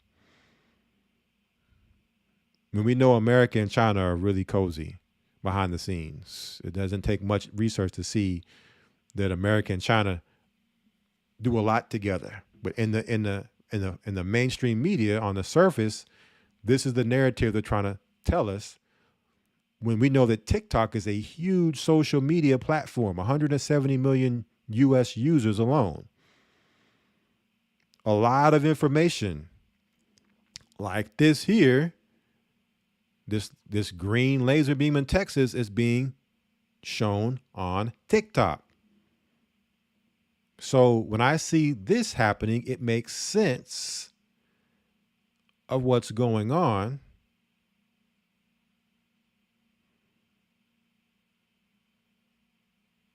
Right? They'll tell us it's because they fear that it could be secretly controlled by the Chinese Communist Party.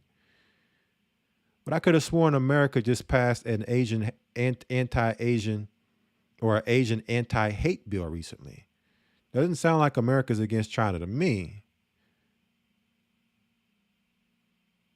Right?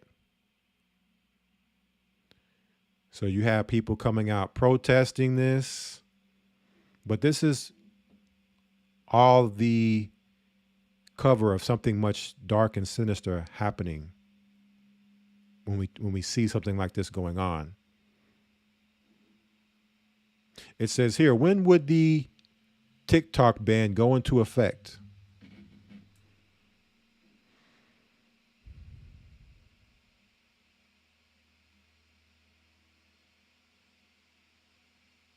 Okay, when could it go into effect?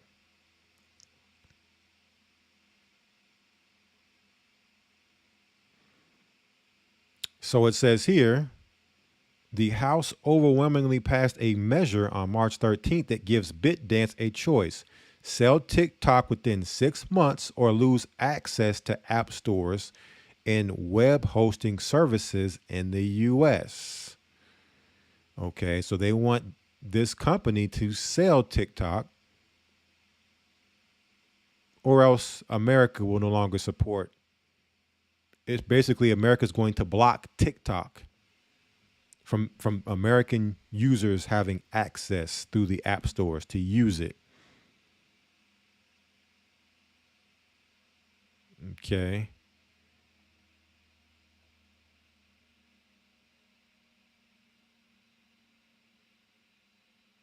When will the Senate vote on the TikTok bill? The Senate does not seem to be in a hurry to send the bill to President Biden, who recently said he would sign it.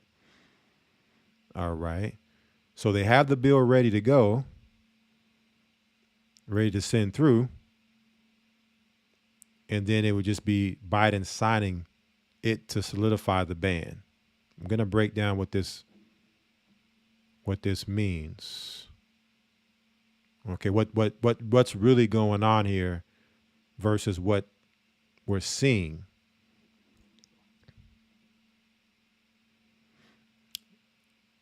We have Canada news. Canada introduces bill to lock citizens up for life if they say the wrong thing. So now we're starting to see speech being attacked, because when you talk about TikTok, right, and you're talking about it not being able to be used, you're talking about freedom of speech.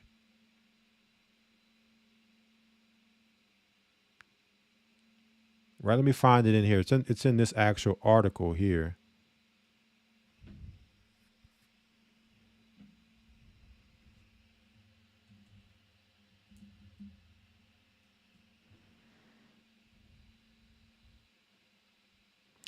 It says here, banning TikTok directly or indirectly would violate the First Amendment because it would stifle free expression and restrict the public's access to a critical source of information. The government can't impose this type of total ban unless it's the only way to prevent extremely serious and immediate harm to national security. Ashley Gorski, senior staff attorney with the ACLU's National Security Project, told Al Jazeera. So what do we see happening here? The First Amendment under attack. When you start to see this happening, this is what's really going on. So then we fast forward over here to Canada. We see a bill being introduced to lock Canadians up if they say the wrong thing.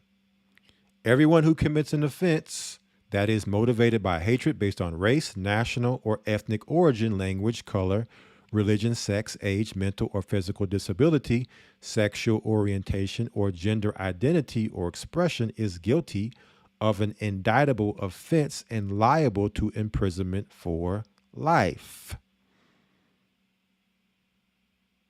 Okay, and you have a video here. And I'll make sure you all have these articles. I'm not going to show these videos here. But who determines what hatred is if you say the wrong thing against any of these particular demographics? Okay.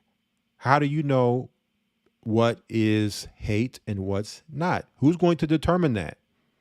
They are. They're going to determine if you calling someone out for doing something evil or something wrong is considered hate or anti, right? That anti-S word that they love to use as a shield. Now, you could be locked up for speaking out, speaking the truth. Fast forward over here. Canadian bill would remove religious exemption from hate speech laws, critics warn. And Canada's big on the letter people, real big with the letter people thing. And we know how Canada is usually like a beta test before it happens in America. They like to do it there and then bring it here. Christians say quoting scripture could be criminalized if legislation passes. We are here, family. Everything is coming together. Everything Christ said, they shall hate you for my name's sake. You quote scripture, right? And you call things for what they are, the truth, in righteousness, and what is unrighteous, you could be jailed. You could be imprisoned if you speak out.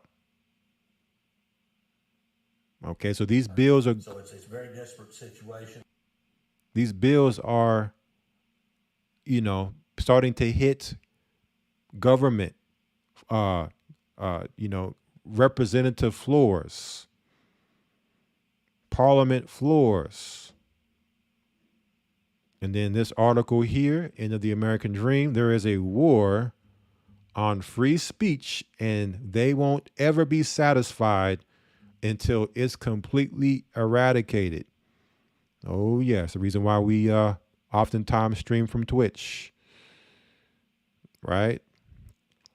That's why we're usually on Twitch, because you got to play these games with certain platforms, right? This is why hate speech laws are so vaguely written, right? It's total ambiguous. It's up for interpretation. They can pretty much dictate what's hate speech and what's what.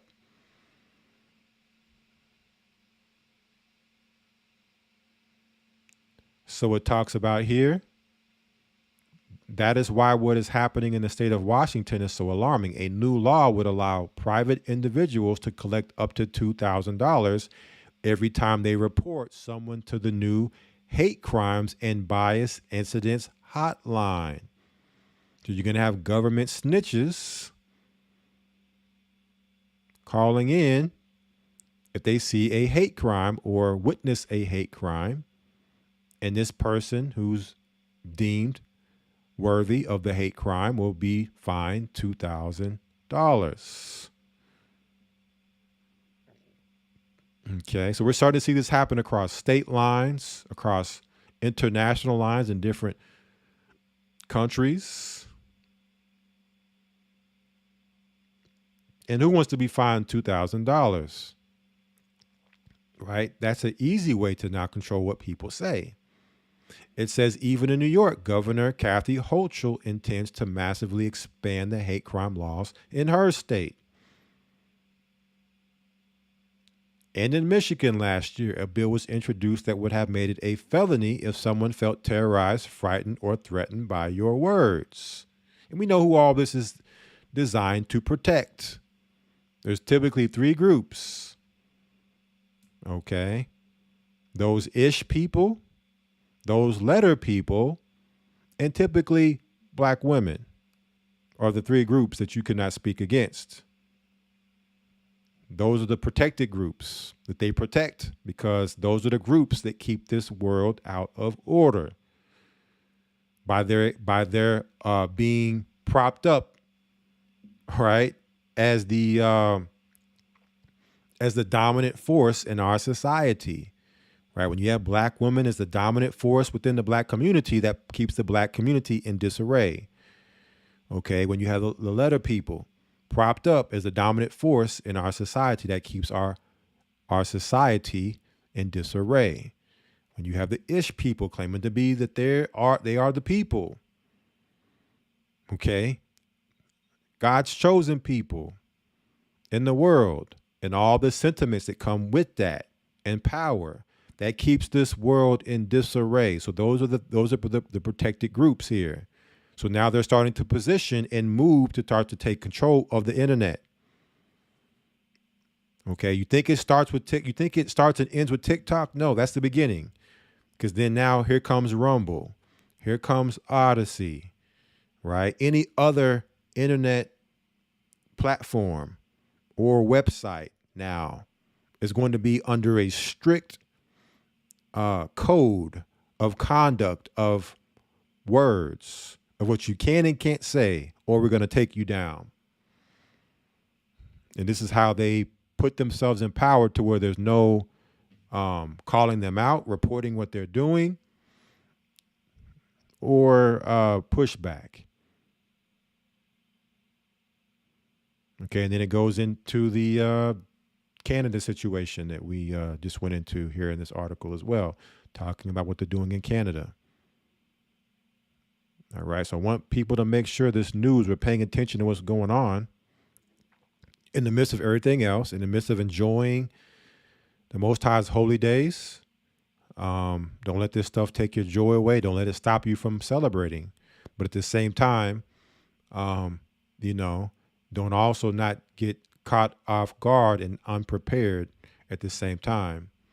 As even Christ warned, pray that our flight be not in the winter or on the Sabbath day. All right, this keeps things in perspective, that we're being vigilant, being diligent in these end times as 2024 is turning all the way up.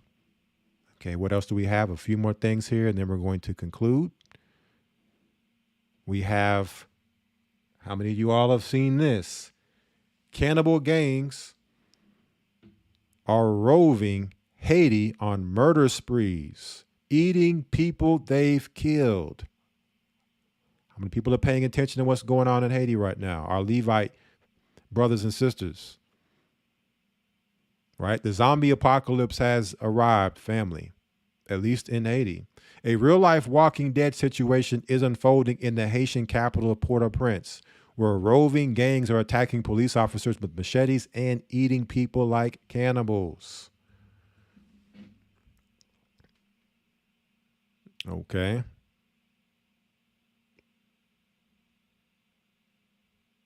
Eating people like cannibals.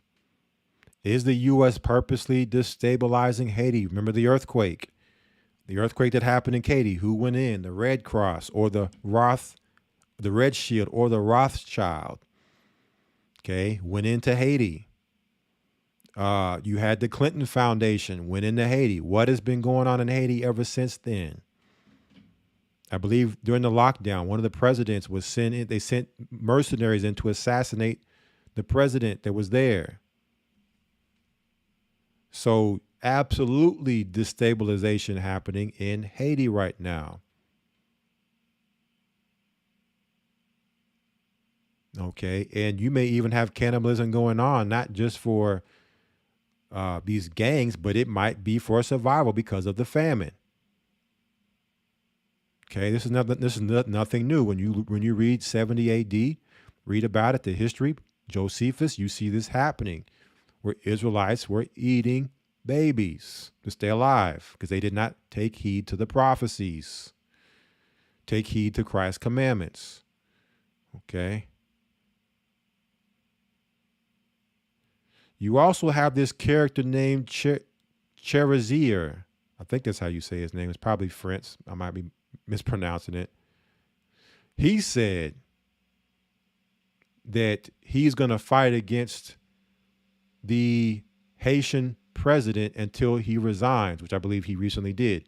He says, I am ready to make an alliance with the devil, ready to sleep in the same bed as the devil. He told his supporters as they proceeded to destroy police stations and other government facilities. How did this guy become so powerful to where the government and police stations can't mess with him? What's going on here? His nickname is called Barbecue. You can't make this stuff up, family. Is said to have come from the guy's alleged propensity to set his victims on fire.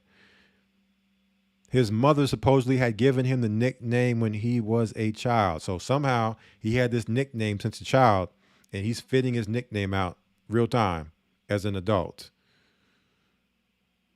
All right. But I have my own thoughts about this character, but just giving y'all some information here. So here he goes. Oh, say it ain't so. Fits right in line with what we've been talking about here lately. We've been doing a lot of talk about these Freemasons. So this definitely sounds like a page out of their playbook. Freemason Haitian barbecue.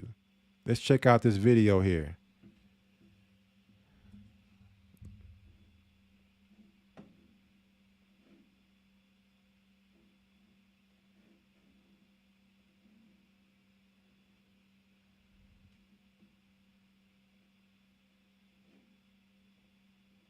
A Freemasonic cannibal gang leader? Was that in your 2024 bingo card? Haitian gang leader and alleged cannibal Jimmy Cherizier, aka Barbecue, is making headlines as civil unrest breaks out in Haiti and cannibal gangs feast on their victims in the streets. Pictures of Jimmy are making rounds on social media where he's displaying Masonic symbolism. Now come on, family. Who walks around wearing a huge Freemasonic necklace? And you're seeing all these pictures of him with this Freemasonic, this Masonic square and compass, the G, the square and compass, which is, we know, the symbol for Masonry, Freemasonry. Like, this guy's a straight up actor. Okay? This guy's a straight up actor. He's being used as a Osama bin Laden type figure, boogeyman, is running around barbecuing and cannibalizing. But now, because of this destabilization, guess who's now coming into the country of Haiti? You got it. American troops now coming into Haiti. That's how you get troops on the ground. You destabilize the country, then get the country to beg for help. And here come the American troops to save the day. It's called an invasion. It's what you call an invasion. Okay, so we had to pay attention to the troops on the ground. We start seeing troops coming in. They have to have the problem, reaction, solution. They have to have the Hegelian to justify when the troops show up. Okay, now once the troops are there, all bets are off. So they needed troops in Haiti. They destabilized it through the earthquakes, through all the political and plagues they've been sending through there, getting their people in position in place. And now here come the American troops to finish it off. Okay, let's keep going here. The streets. Pictures of Jimmy are making rounds on social media where he's displaying Masonic symbolism. Haiti and Freemasonic revolutionaries are not uncommon. Haiti's founding fathers and early political figures were either rumored or confirmed Freemasons. Francois Dominique Toussaint Louverture, former slave who led the revolutionary forces against the French, he himself reputed to have been a devout Freemason. Historians base this assumption on a Masonic symbol he used in his signature. The membership of several of his close associates were, however, confirmed. In fact, some sources claim that Masonry was so integral to Haitian culture and leadership that any president of the country who was not a Mason prior to office was ordained on the occasion of their election. All what we've been talking about here in recent broadcasts, going into the history of these Freemasons, their blueprint, their playbook, their cards, their plans of total world destruction and domination under their god of the Freemasonic religion, Lucifer, the light bearer, right? So all the receipts always get pulled and confirmed. Just give it time, right? Just wait for it, family. And in due time, it will be confirmed. So we have this here. America is in serious trouble. Illegal immigrant Haitian gang members coming to a state near you. So it doesn't just stop in Haiti. Okay, now these, we talking about these migrants, we're going to talk about them too. Now you got these Haitian gang members spilling over out of Haiti into the U.S. now. Okay, we talked about the Dead City, the new Walking Dead TV series that just came out into last year. Okay, with the zombies. And we're seeing cannibalism. Okay, we're seeing America being brought down to the level of a third world country with these migrants here, totally destroying this country. Well, now here come the Haitian gangs, your voodoo gang members, your voodoo priests. Let's hear this. This woman here, she has something to say about this. Haitian gang members coming to a state near you. So if you didn't think we already had a border problem, let me tell you a news story. So a lot of people don't know this, but there are Haitians that come over on boats and they come into Florida. Well, Governor DeSantis augmented some of the Air National Guard helicopters to help intercept these boats, to send grid coordinates to the Coast Guard so they could repatriate them at sea, which means get them on the Coast Guard cutters and take them back to Haiti before they hit dry land. Well, there were 4,000 people, gang members in the Port-au-Prince jail who are now released and free due to a jailbreak because a bunch of gang members fought a days-long battle with 1,000 of the police that Kenya actually loaned to Haiti to help them out. So now 4,000 of them are jailbroke. Where do you think they're coming? They're coming here. All the criminals have been coming here. It's a disaster. Oh, and get this. Most of these gang members were in prison for assassinating the Haitian president, Jovenel Moise, in 2021. They assassinated their own president, and that's why most of these people that just jailbroke were in jail. So if you all remember, and I just mentioned it a second ago, this in 2021, the Haitian president was assassinated by these mercenaries, these gang members. So these are the same people who were jailed, who now are being released from prison to come to the United States. And if you look at all of these migrants coming over, it's the worst of their society. All of their prisoners are being dumped in here. All their prisoners are being dumped in here. And this is why you see stuff like this happening. Illegal immigrants breaking into home in Dayton, Ohio. You are not safe in Joe Biden's America. Neighbor resident who filmed this said they came up with no vehicle and they do not live there. Just wait until the government cuts off aid to illegals and they have no way of supporting themselves. Things will get very ugly in America fast. Crime will skyrocket. Okay, and I'm about to pull something else up at the end of this too to show you all. It goes right in line with all this.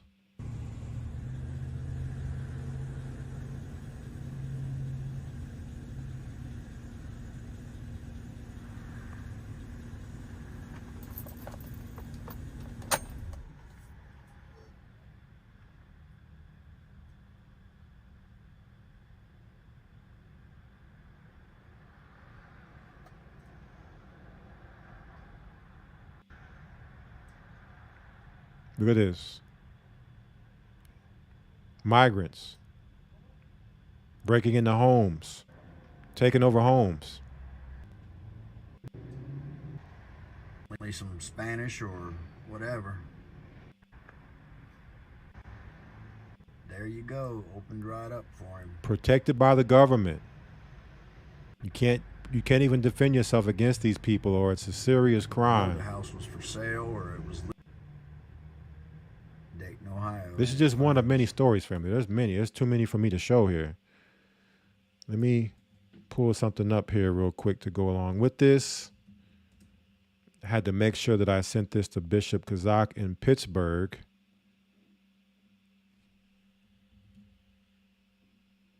And I'm going to show you all this here. Okay, pay very close attention, family, to what's going on right now. It is crazy out here. Okay. Check this out. Pittsburgh, Pennsylvania, crime is about to explode. Police officers will no longer respond to phone calls regarding theft, harassment, criminal mischief, and burglary alarms between 3 a.m. to 7 a.m. In a nutshell, the purge will be allowed between 3 a.m. to 7 a.m. There will be no officers at the 6 stations throughout the city, and will only be 20 on-duty officers to cover the entire city. They are already dealing with staffing shortages. These calls will now be taken by a telephone reporting unit to file police reports over the phone. Buy protection now. Rick, what was the big takeaway today? Yeah, Susan, residents of the city will see a major change in the way police respond. They will no longer respond to calls that aren't considered in-progress emergency. That means calls like criminal mischief, theft, harassment, and most burglary alarms will all be handled by an enhanced telephone reporting unit. That means residents will file a police report over the phone. Officers will not respond unless it's an emergency. Also, between the hours of 3 a.m. and 7 a.m., there will be no officers at any of the 6 stations throughout the city. Call boxes that link directly to 911 have been installed for people to use in case of an emergency. And during the overnight shift, there will be as few as 20 officers to cover the entire city. The chief said today the data supports that. Yes, it's enough to cover the entire city in those hours when we have 8% of the time people are calling. I'm confident in the decisions that we make that it impacts this bureau and the city in a much better way than we have in the past. Now, the chief also acknowledging today that some of these changes are due to staffing shortages. He's down to 740 officers, well below the 850 they would like to have. Now, coming up new at 5, residents, city council, and the police union all weighing in on these big changes that begin Monday. Live in the studio, Rick Earl, Channel 11 News. So, worker shortages, people being laid off, right? Migrants being hired now in place of Americans. That was another thing I wanted to speak about, is now these companies are hiring migrants. I can't remember who I sent that information to. Let me see if I can find it real quick. Where you have these companies hiring migrants now. Let's see.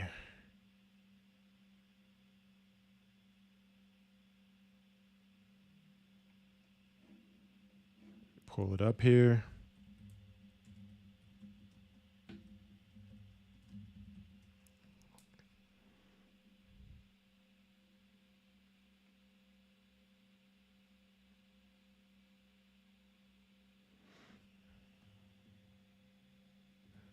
When you go through here, and sorry I didn't have this ready before, but just when you look at just doing a search here, it says Tyson Foods will hire 52K illegal migrants after massive layoffs of American workers trying to feed their families and pay their bills.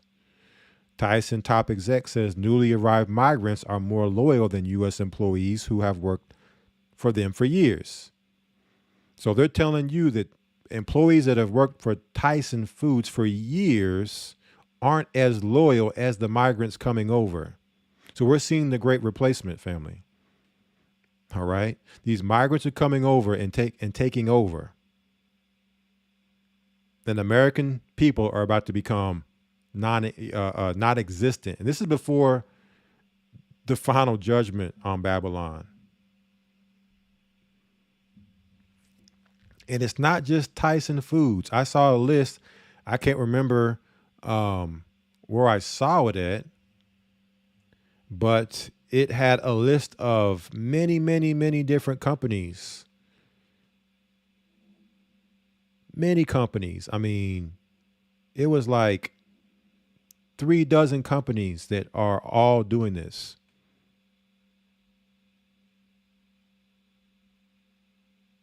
Not just Tyson Foods. So maybe I'll find that and bring that up next time. But yeah, I want you all to see what's going on right now. And how is this going to affect our reality with all this? I mean, this is like what we see in these movies and TV shows they've shown us. Escape from New York, Escape from LA. All these movies and TV shows they've shown us. The Walking Dead. It's all starting to come together. And last but not least, we're going to conclude here for this evening's news, latest news. I want people not to get caught up in this deception. I know you probably have seen this. A massive altar for the red heifer sacrifice has been constructed in Israel. Okay. And I want people not to get caught up in this Rockefeller deception. Right. We talked about the Rockefellers and how they are over your theologian seminary schools. So there's a doctrine that comes out of these colleges, of these Rockefeller funded Christian teachers, theologians, and one of the doctrines is the Antichrist and the rapture doctrine. So within that, you have this red heifer sacrifice doctrine that Israel is going to sacrifice this red cow, which is going to issue in the third temple and the Antichrist. It's nowhere in Scripture. This is nowhere in Scripture, but because Christians don't read their Bible, this is going to continue Christians down the delusion, the strong delusion of a rapture, of an Antichrist. Okay. These being God's chosen people, a third temple, all this madness, there's nowhere in Scripture. And it's setting itself up the stage for what Serge Monas said would happen in 2025. In 1980, he said in 2025, there was going to be the Project Bluebeam. And it was going to be a fake rapture. A fake UFO invasion and rapture where you would see whatever religion you worship, that particular deity appear in the sky. And you believe that, according to your Rockefeller and Roman Catholic Vatican religion, whatever religion you got that comes from the great whore, you're going to believe that doctrine and be deceived. Take heed that no man deceive you. All right. So much going on. I haven't even had a chance to catch up and since Passover, the news that's happened this week, what's going on really with the news this week. But this is some news from recent weeks that very, very big news. I said, let me come on and go over this news. And so next week, we'll look to do the same thing, go through the news, being that there's so much happening and going on right now, so much we're preparing for, so much we're trying to put in place. And so it leaves very little time to, put together some of the lessons we put together in the past. But we will pick back up, most high willing. Don't worry about it. Just got to let some things catch up. Mainly time catch up. And we'll try to pick back up where we left off last with talking about, the connection with Judaism, Freemasonry, Christianity, and Amalek, all that. With our last live stream being the living in the age of worshiping man above God. Okay, we'll pick back up. Okay, but I want to thank you, brothers and sisters, for everything. Seeing y'all at the Passover was a blessing. Thank you for calling in. Thank you for participating this evening. We went a little bit longer than expected. You will get these news articles soon. Within the next 24 hours, I'll have these up here where you can come in and get these articles for your own viewing.